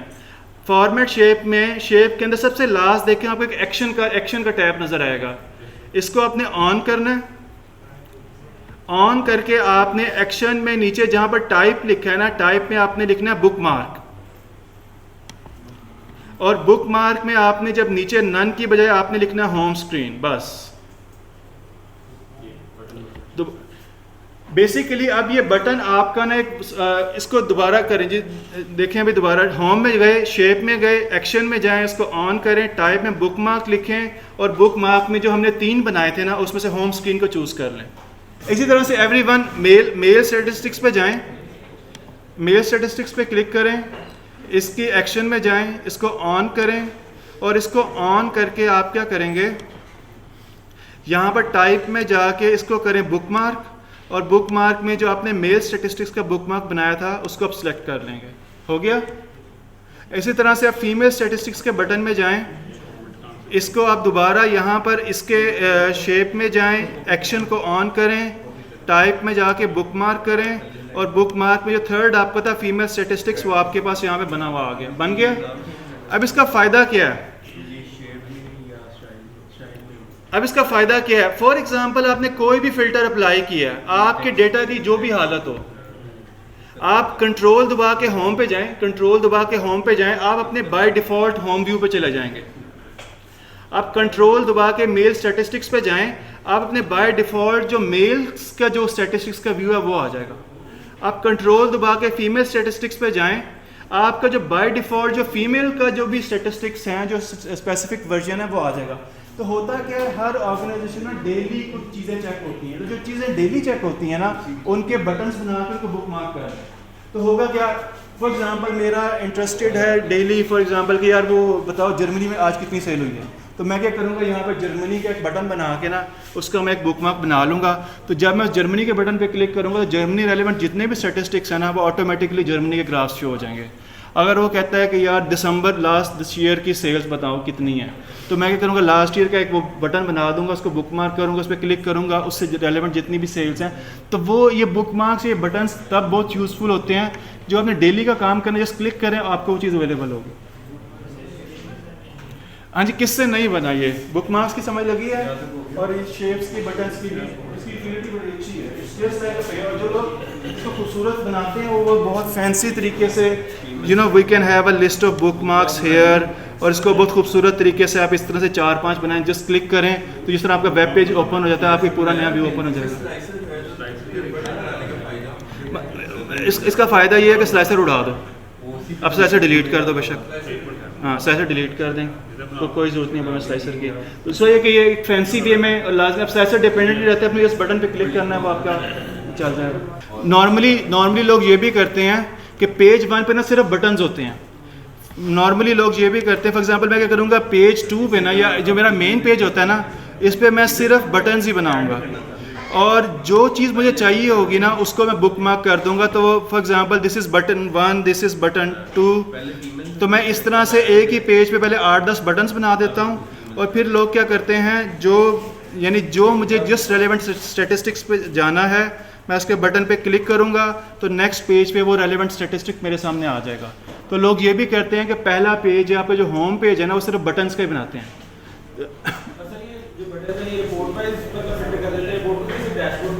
नहीं, ये रिपोर्ट वाइज चलेंगे, इनकी सिंक्रोनाइजेशन हो जाती है, वो मैं आपको बताता हूँ। हाँ जी, did you guys get that?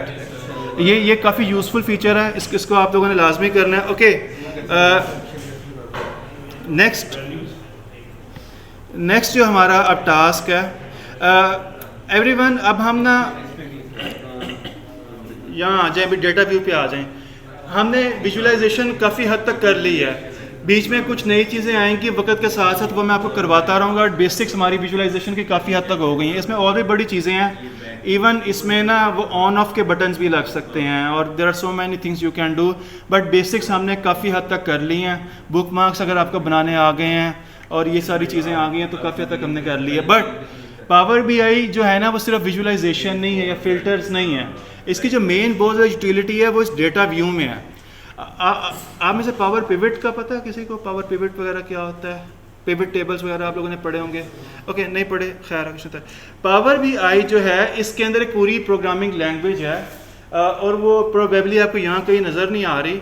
मैं सोच रहा था अभी मैं जस्ट आपको उसका एक यानी कि टेस्ट दूंगा, सिर्फ इंट्रोडक्शन कराऊंगा। अब हम नेक्स्ट मेरे ख्याल में 2-3 लेक्चर्स हम प्रोग्रामिंग लैंग्वेज पर ही सर्व करेंगे। अभी जो हमारा बाकी टाइम है वो मैं आपको डेटा और डेटा के बारे में जो थोड़ी निटी-ग्रिटीज़ हैं और डेटा को यहाँ पे कैसे उसके डिस्क्रिप्टिव्स देखने, अभी हम उस पर स्पेंड करेंगे।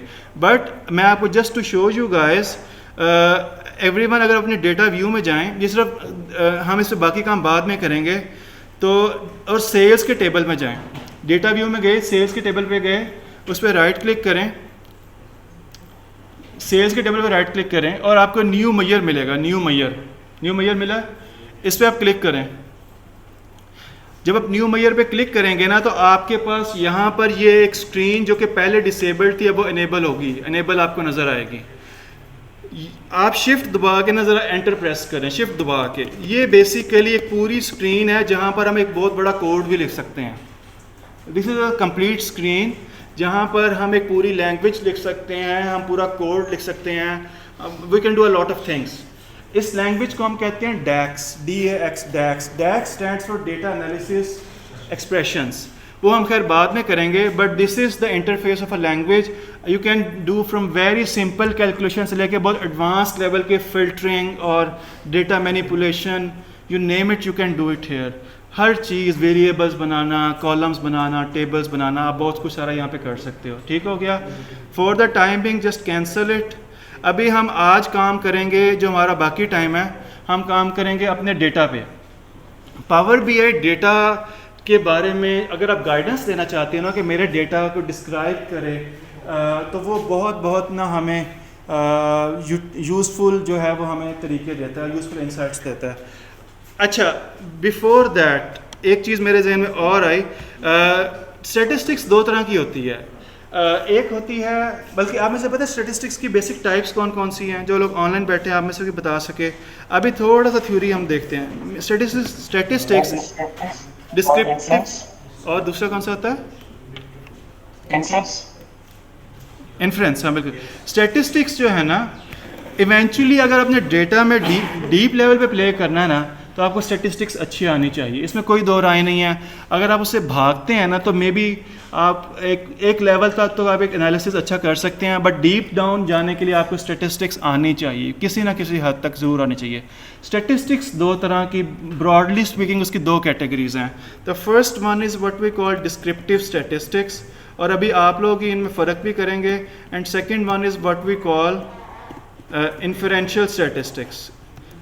इन दोनों में आप में से किसने स्टैटिस्टिक्स का कभी ना कभी कोई कोर्स पढ़ा हुआ है?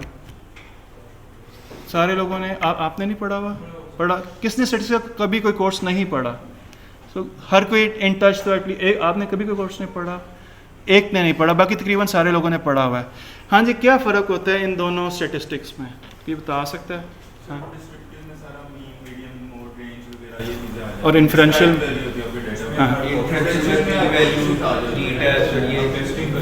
नहीं वो तो ठीक है।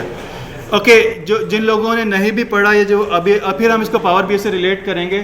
डिस्क्रिप्टिव वर्ड निकला डिस्क्राइब करने से। Descriptive statistics is the statistics that actually describes your data. Simple सी बात है, ये आपके डेटा को डिस्क्राइब करती है। और आप अपने डेटा को कैसे डिस्क्राइब करते हैं। फॉर एग्जांपल जिस तरह अगर आपने अपनी पर्सनालिटी पे अपने आप को डिस्क्राइब करना हो तो सबसे पहले आप अपने नाम से डिस्क्राइब करते हैं, ऐसे ही है। फिर प्रोबेबली आप अपने आप को अपने प्रोफेशन से डिस्क्राइब करते हैं और प्रोबेबली रेलेवेंट चीज़ों से आप अपने आप को डिस्क्राइब करते हैं। इसी तरह से अगर आपने डेटा को डिस्क्राइब करना है ना तो आप डेटा को डिस्क्राइब करते हैं इन टर्म्स ऑफ मीन, उसका जो एवरेज है आप उसको अपने डेटा को डिस्क्राइब जो मेन जो डिस्क्राइब करते हैं मीन एंड स्टैंडर्ड डेविएशन की बेस पे और अपने डेटा को डिस्क्राइब करते हैं। इसके अलावा और भी तरीके होते हैं, मीडियन के थ्रू भी आप डेटा को डिस्क्राइब कर सकते हैं, आप मॉड के थ्रू भी कर सकते हैं, क्वार्टाइल, परसेंटाइल, ये सारे जो हैं डेटा को डिस्क्राइब करने के तरीके हैं। ठीक हो गया। I can describe my data कि भी मेरे डेटा का एवरेज फॉर एग्जांपल 50 है और उसकी स्टैंडर्ड डेविएशन फॉर एग्जांपल 10 है, लाइक दिस। तो ये सारी चीज़ें क्या होती हैं मेरे डेटा को डिस्क्राइब करने के लिए यूज़ होती हैं। अभी हम देखेंगे इस पावर भी आपके सारा कुछ करने में हेल्प करता है। इन्फ्रेंस बेसिकली क्या करता है, इन्फ्रेंशियल से क्या मुराद होता है? इन्फ्रेंशियल वर्ड निकला है you can infer about your data. इसका क्या मतलब है? इन्फर से क्या मुराद होता है? प्रेडिक्ट करना, टेस्ट करना। इन्फर से मुराद ये होता है कि वो चीज़ जो है ना हमारे डेटा में एक्सप्लिसिटली नहीं बयान की गई, ना हम उसको एक्सप्लिसिटली देख सकते हैं, बट हम एक इंटेलिजेंट गेस लगा सकते हैं या हम कुछ एल्गोरिदम्स अप्लाई करके कुछ फार्मूलाज अप्लाई करके हम इन्फर कर सकते हैं, हम प्रेडिक्ट कर सकते हैं कि भाई this has an influence of this, A has an influence on B, या for example salary has an influence on happiness up to some extent at least, जिसकी सैलरी कम हो ज़्यादा दुखी रहता है अक्सर, तो salary has an influence on happiness up to some extent. ठीक हो गया। तो ये क्या है कि इन्फर हम कर रहे हैं, ऐसे है कि नहीं है? तो ये बेसिकली क्या है, इन्फर करने के लिए भी डिफरेंट टूल्स होते हैं। फॉर एग्जांपल इवन हम को रिलेशन की बेस पे हम इन्फर कर सकते हैं, हम रिग्रेशन की बेस पे हम इन्फर कर सकते हैं, हम प्रोबेबिलिटी की बेस पे हम इन्फर कर सकते हैं। So we have many other tools जिनकी बेस पे हम इन्फर कर सकते हैं। Did you guys get that कि नहीं? तो स्टेटिस्टिक्स दो तरह की होती है, डिस्क्रिप्टिव और इन्फ्रेंशियल। पावर भी आई जो है और इवन इसमें जो आपकी सारी प्रेडिक्शंस होती हैं वो भी आपके इन्फ्रेंस का ही हिस्सा होती हैं। अभी ना मैं आपको पावर बी से एक प्रेडिक्शन करके दिखाता हूँ एक बस, बट उसके बाद जो हमारा बाकी टाइम है वो हम ज़्यादा डिस्क्रिप्टिव्स पे फोकस करेंगे। How do we describe our data through power B. और पावर बी हमें बहुत अच्छी विजुअलाइजेशंस और बहुत यूज़फुल हमें ना तरीके बताता है कि हम अपने डेटा को देख सकें इन डेप्थ, उसमें जैसे हम कहते हैं माइनिंग या पैटर्न्स वगैरह हम निकाल सकें। ओके, सो मैं आपको और जी जो अभी हम प्रेडिक्शन करने लगे ना, I don't rely on that, I don't believe it because I think उसमें बहुत सारे फ्लॉज हैं, but still just to show you guys कि power B helps you to, for example अगर आप फ्यूचर की सेल डिटरमिन करना चाहते हैं ना तो पावर बी आपको उसमें हेल्प कर सकता है। सो एवरीवन आप मेरे साथ क्या करेंगे, हम अपने एक टेबल बनाते हैं, विजुअलाइजेशंस में जाएं और हम यहाँ पर एक लाइन चार्ट बनाते हैं। So we will make a line chart. ये एक लाइन चार्ट यहाँ पे मेरे पास पड़ा हुआ है। यहाँ पर मैं क्या करता हूँ, लाइन चार्ट में एक्स एक्सिस पे मैं रखूँगा अपना for example order date. Order date जो है मेरे पास सेल्स में एक ऑर्डर डेट पड़ा हुआ है, इसको मैं अपने एक्स एक्सिस में या सिंपल जिसे आप एक्सिस कहते हैं उस पर आप रख लें। और वाई एक्सिस पे जो है मेक श्योर कि एक्स एक्सिस में डेट हो, लास्ट में ऑर्डर डेट हो, और वाई एक्सिस में या जो जिसे आप वैल्यूज़ अगर पुराना वर्जन आप यूज़ कर रहे हैं उसमें मैं ऑर्डर क्वांटिटी जो है मैं उसको अपने वाई एक्सिस में यहाँ पे रख देता हूँ। तो I should get a chart something like this. तो बेसिकली उसने मुझे ना over the period of years उसने मुझे ट्रेंड बताया कि 2017 में मेरे पास इतने ऑर्डर्स थे, 18 में इतने थे, 19 में इतने थे। Did you guys get that? तो ये बेसिकली एक टाइम सीरीज एक फिनोमेना है। टाइम सीरीज हमारे पास एक डेटा आ गया, ट्रेंड आ गया हमारे पास।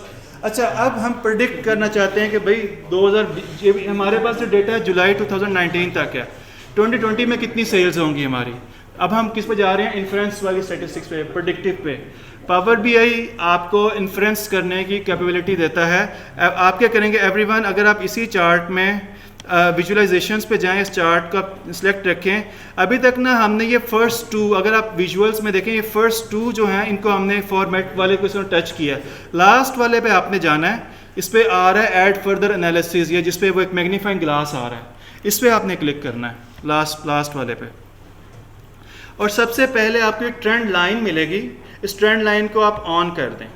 तो ये जिस तरह आपकी अगर आप लोगों ने स्टैट पढ़ी और रिग्रेशन पढ़ा है तो रिग्रेशन में ट्रेंड लाइन होती है, तो ये इसने आपको एक सॉर्ट ऑफ एक ट्रेंड लाइन दी कि भाई हमारे डेटा का जो ओवरऑल ट्रेंड है ओवर द ईयर्स वो एक पॉजिटिव स्लोप है, वो एक इंक्रीजिंग साइड पे है।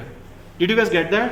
पहली बात ये आपको एक ट्रेंड लाइन बताता है। दूसरी बात ये कि if you want to take predictions, जो पुराने वर्जन उसमें ऐड में है, अगर आप यहाँ पर इवन आप ये मिनिमम लाइन मैक्सिमम लाइन आप फोरकास्ट में जाएं, आपको नीचे एक फोरकास्ट का बटन नज़र आएगा। फोरकास्ट का बटन नज़र आ रहा है आपको कि नहीं आ रहा? उसको ऑन करें और उसकी सेटिंग्स में जाएं और आप कितने अरसे की फोरकास्ट चाहते हैं। फॉर एग्जांपल मैं चाहता हूं कि अगले मुझे आगे ना फॉर एग्जांपल अगले फोरकास्ट लेंथ में 20 कर लें और पॉइंट्स में जाकर ना मंथ्स कर लें कि मुझे अगले 20 महीनों की फोरकास्ट दे वो, और इसको नीचे आपने अप्लाई करना है। ये बहुत ज़्यादा है, मे बी 20 की बजाय ना इसको मंथ्स की बजाय डेज कर लें और इसको अप्लाई करें।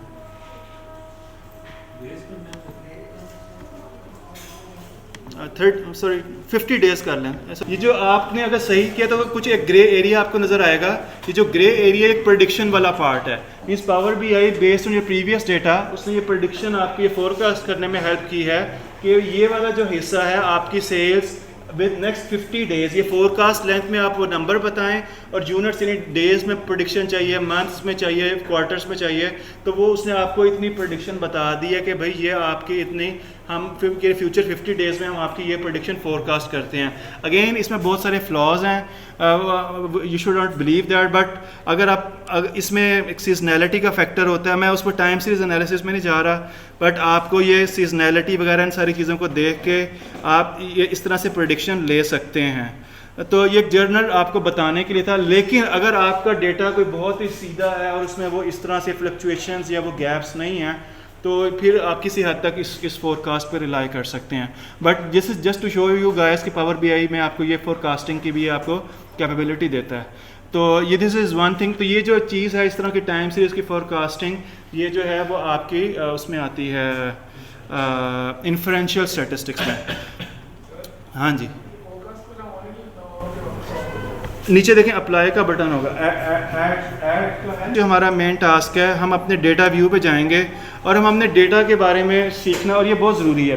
बाकी चाहे आपको समझ आए ना आए, ये अगर आप समझ लेंगे ना तो आप फ्यूचर में कोई भी डेटा एलिमेंट टूल यूज़ करें ना कोई भी, तो इसमें बहुत ज़्यादा हेल्पफुल होगा, बहुत ज़्यादा हेल्पफुल होगा। आप अपने होम व्यू में जाएंगे, डेटा में जाएं, और फॉर एग्ज़ाम्पल मैं यहाँ पे होम में जाके ट्रांसफॉर्म डेटा है, होम ट्रांसफॉर्म डेटा मिला आपको, और इसमें आपने ट्रांसफॉर्म डेटा पे दोबारा क्लिक करना है। आपकी एक नई विंडो ओपन हो जाएगी, इसे हम कहते हैं क्वेरी एडिटर। ये बहुत पावरफुल चीज़ है, बहुत पावरफुल चीज़ है।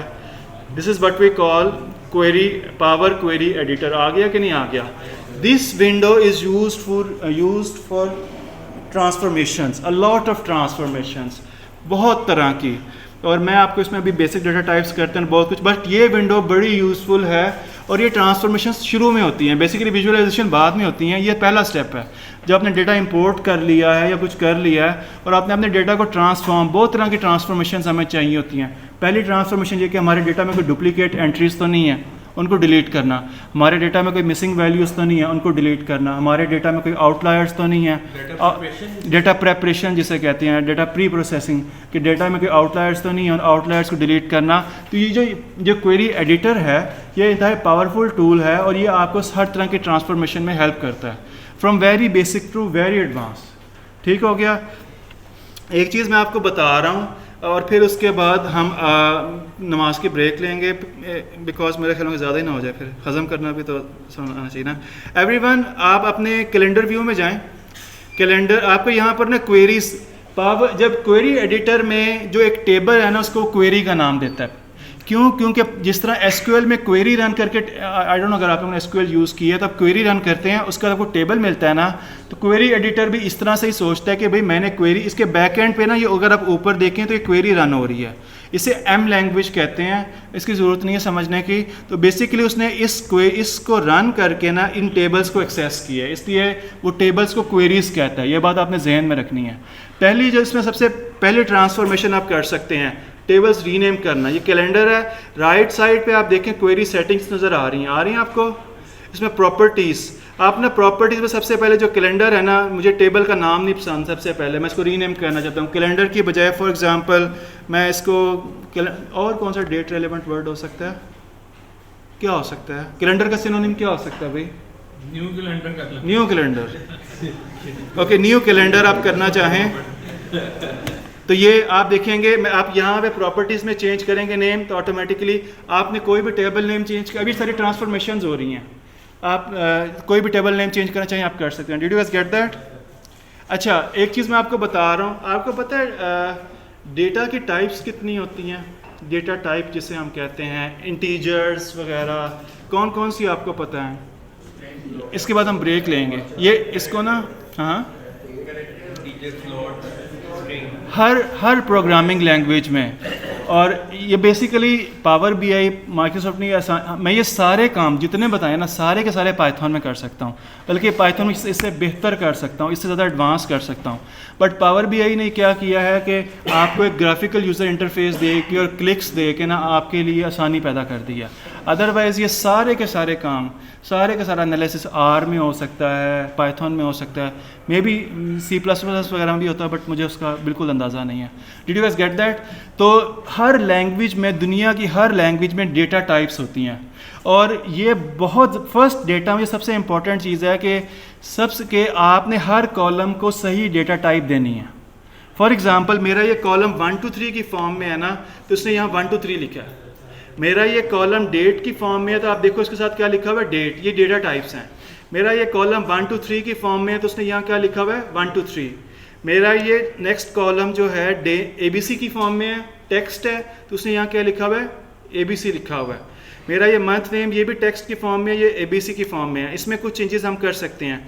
तो अगर आपने डेटा टाइप्स देखनी है, याद रखनी है, 1 to 3 पे क्लिक करें भाई, लेफ़्ट क्लिक करें, तो आपके पास ये सारी की सारी डेटा टाइप्स आ जाएंगी। यही डेटा टाइप्स पाइथन में भी हैं, SQL में भी हैं, और R में भी हैं, और प्रोबेबली C++ में भी हैं। लेकिन जो है ये आपको याद होनी चाहिए, थोड़े नाम डिफरेंट होंगे। फॉर एग्जांपल पाइथन, यहाँ पे जो 1 to 3 लिखा है ना, ये जो लिखा है इसको होल नंबर्स हम कहते हैं, पाइथन में इसको इंटीजर कहते हैं। ये जो डेसिमल नंबर 1.2 लिखा नज़र आ रहा है, पाइथन में इसको हम फ्लोट्स कहते हैं, यहाँ पर इसको हम डेसिमल नंबर कह रहे हैं। सो बस नाम का फ़र्क है। ये जो यहाँ पे आपको ABC नीचे नज़र आ रहा है, पाइथन में यहाँ पे इसको टेक्स्ट कह रहा है, पाइथन में इसको हम स्ट्रिंग्स कहते हैं। सिर्फ नाम का फ़र्क है, बाकी ये सारी चीज़ें सेम हैं। तो पहली बात, जब भी आपने अपना डेटा इंपोर्ट करना है, you must it's a must कि उसकी डेटा टाइप सही हो। फॉर एग्जांपल अगर आप देख रही है डेट वाला जो चीज़ है, ये डेट का जो कॉलम है, अगर मैं इसकी डेटा टाइप डेट की बजाय, फॉर एग्जांपल मैं इसकी डेटा टाइप ना ये कर देता हूँ whole number, just try it, इसको करें ज़रा, डेट वाले कॉलम में जाएँ, इसकी डेटा टाइप डेट की बजाय ना होल नंबर करके देखें, और इसको रिप्लेस करंट करें ज़रा। आप देखिए डेटा टाइप चेंज होने से वो चीज़ ही चेंज हो गई है कि नहीं हुई? और आपने ये बहुत नोट किया होगा, और मैं एक्सेल में इससे बड़ा इरिटेट होता हूँ। एक्सेल में आपने देखा है, कभी आप एंटर कर रहे हो ना 12-06, तो वो उसको खुद ही 6 दिसंबर कर देता है कि नहीं कर देता? और ये बड़ी इरिटेशन होती है, क्योंकि एक्सेल जो है वो 12-06 को ना वो टेक्स्ट नहीं समझ रहा, वो उसको समझ रहा है डेट, और वो इसीलिए ऑटोमेटिकली इसको 6 दिसंबर में कन्वर्ट कर देता है, या 12 जून में कन्वर्ट कर। Did you guys get that? तो डेटा टाइप चेंज होने से अगर मैं 1 2 3 बजे दोबारा डेट पे जाऊंगा, तो वो दोबारा उसको सही तरह से, तो आपके जितने ग्राफ्स हैं ना, ये जो आपके वो जो इवन वो जो होती है मॉडलिंग जो है, वो करेक्ट डेटा टाइप्स होंगी तो वो सही काम करेगी। अगर आपकी डेटा टाइप्स गलत हैं कॉलम्स की, तो सही काम नहीं करेगी, ग्राफ्स भी नहीं सही बनेंगे। इसी तरह से आपने देखा था पावर बीआई में जब आप विजुअलाइजेशन कर रहे थे, तो वो खुद ही से हायरार्की बना देता था, मंथ भी, ईयर भी, क्वार्टर्स भी। वो इसलिए बनाता था कि यहाँ पे हमने इसको डेटा टाइप डेट दी हुई है, अगर हम इसी की डेटा टाइप डेट की बजाय कुछ और कर दें तो वो हायरार्कीज नहीं बनाएगा। Did you guys get that? तो द फर्स्ट स्टेप इज़, तो इनको जस्ट वन बाय वन देख लेते हैं। तो अगर आपका डेटा होल नंबर्स हैं 1 to 3 की फॉर्म में है तो आप 1 to 3 रहने देंगे। अगर आपका डेटा डेसिमल की फॉर्म्स में है, पॉइंट्स में है, तो आप डेसिमल नंबर करेंगे। अभी मैं आपको एक करेंसी भी कराऊंगा। अगर आपका डेटा करेंसी की फॉर्म में है, फॉर एग्जांपल मेरी सेल्स डॉलर्स में होती हैं, तो मैं उसको बताऊंगा कि भाई ये जो डेटा है ये करेंसी का डेटा है, डॉलर्स में है या पाउंड्स में है या रुपीज़ में है। ठीक हो गया। अगर मेरा ऐसा कॉलम है जहाँ पे मेरे पास सेल्स का डेटा है और वो करेंसी डॉलर्स में है, या तो मैं I will explicitly tell power BI कि ये करेंसी की फॉर्म में है। होल नंबर्स हैं आपके पास, परसेंटेज है। अगर आपका डेटा परसेंटेज की फॉर्म में है, स्टूडेंट्स के मार्क्स हमारे पास समटाइम्स परसेंटेज की फॉर्म में होते हैं, तो परसेंटेज या रिटर्न ऑन इन्वेस्टमेंट परसेंटेज की फॉर्म में हो सकती है, या प्रॉफिट हमारा परसेंटेज की फॉर्म में हो सकता है, तो हम परसेंटेज की डेटा टाइप देंगे उसे। हाँ जी, So date formats सबसे different होते हैं। अगर Excel फाइल में कोई और फॉर्मेट है हाँ हाँ, और by default Power BI कोई और फॉर्मेट, वो हम चेंज कर सकते हैं। यहाँ पे भी कर सकते हैं, यहीं से होगा सारा कुछ। हम यहाँ पे डेट में जब यूएस में आपको पता होगा, जो यूएस में नहीं है, यूएस में मंथ्स पहले आते हैं और डेज पहले सेकंड पे आते हैं और ईयर बाद में आता है। पाकिस्तान में फॉर्मेट डिफरेंट है। कुछ ऐसे भी कंट्रीज हैं जहाँ पे ईयर पहले आता है, फिर मंथ आता है, फिर डेट आता है, तो उनकी सिंक्रोनाइजेशन कैसे करनी है वो भी सारा इसमें होगा। सिमिलरली टैक्स, ट्रू फॉल्स, ये सारा। तो बस ठीक है, पे I don't know 15 minutes break ले लें क्योंकि मेरे ख्याल काफ़ी पढ़ा लिया। फिर हम यहीं से कंटिन्यू करेंगे कि डेटा प्री प्रोसेसिंग का हिस्सा है। Did you guys get that? Take 15 minutes break, will back at 7:30। Thank you. जो लोग ऑनलाइन बैठे हो, कुछ इशू?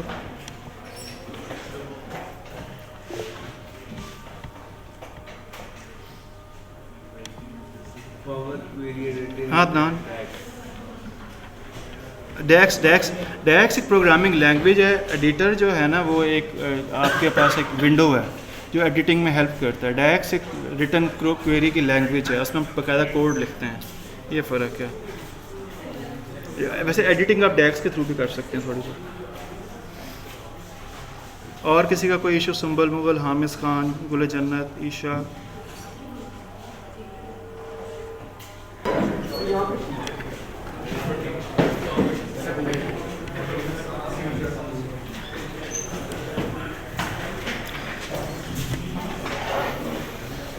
ओके,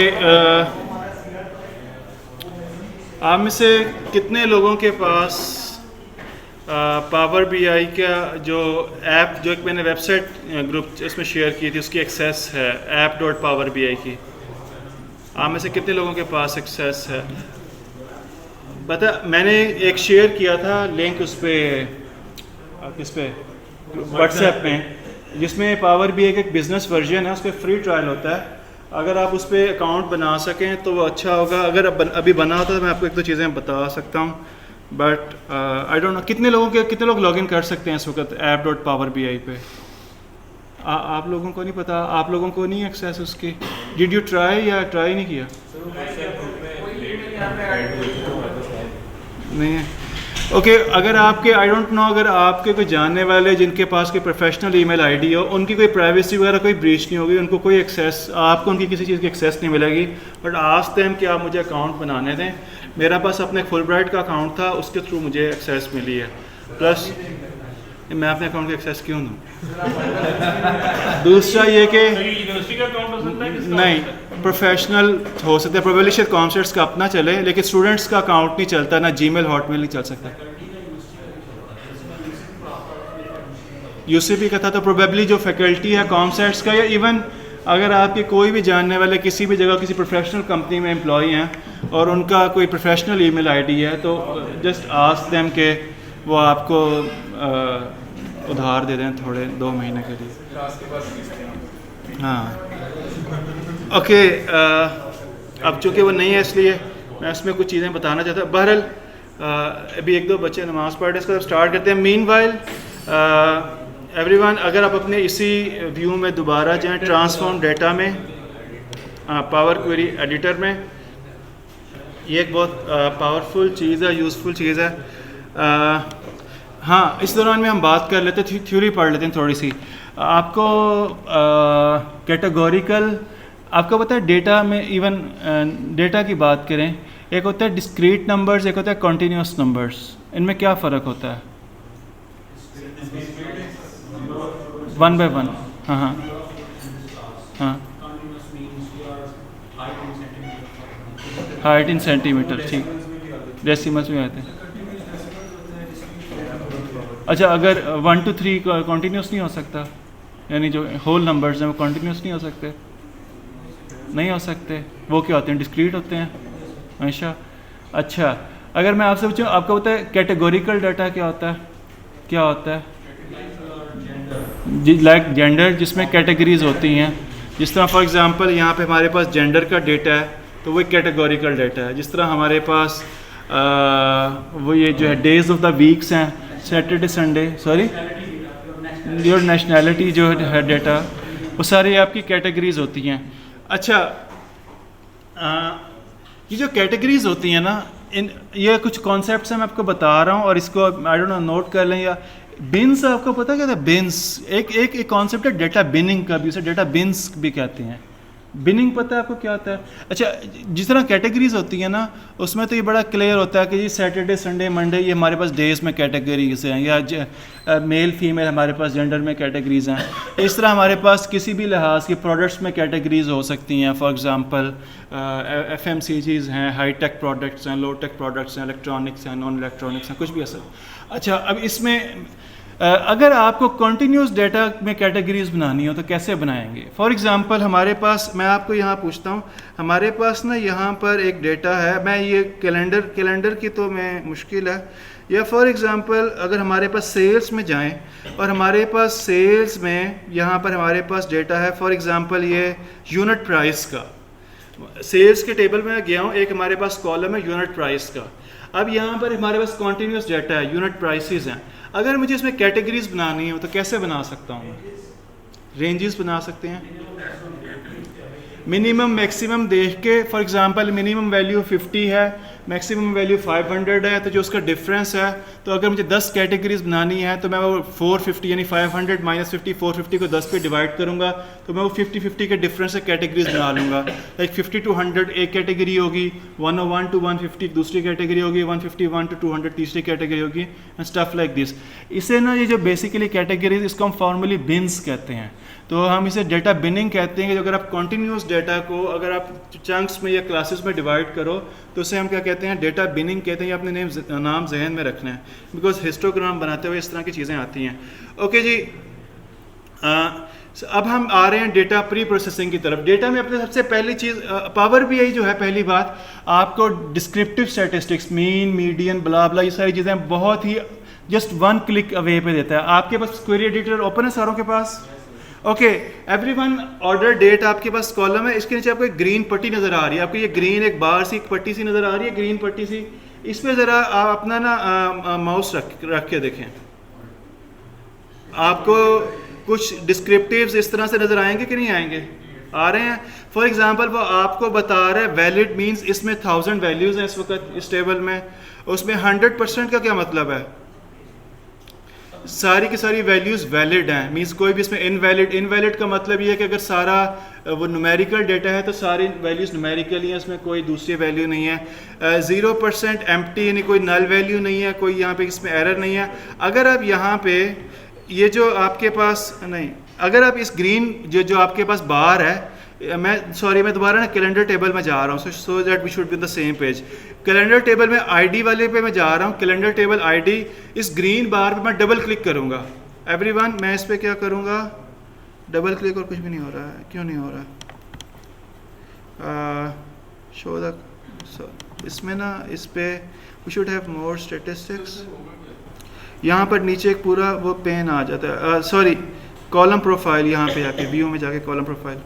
ओके, आप क्या करेंगे? एवरीवन व्यू में जाएं, व्यू में आप पहले आईडी वाले कॉलम पे आपने क्लिक करें, व्यू में जाएं और आपने कॉलम प्रोफाइल चल के मिल गया कॉलम प्रोफाइल, इसको टिक कर दें, इसको चेक कर दें, तो आपके पास ना यहाँ पर पूरी जो डिस्क्रिप्टिव स्टैटिस्टिक्स है उस कॉलम की शो हो जाएगी।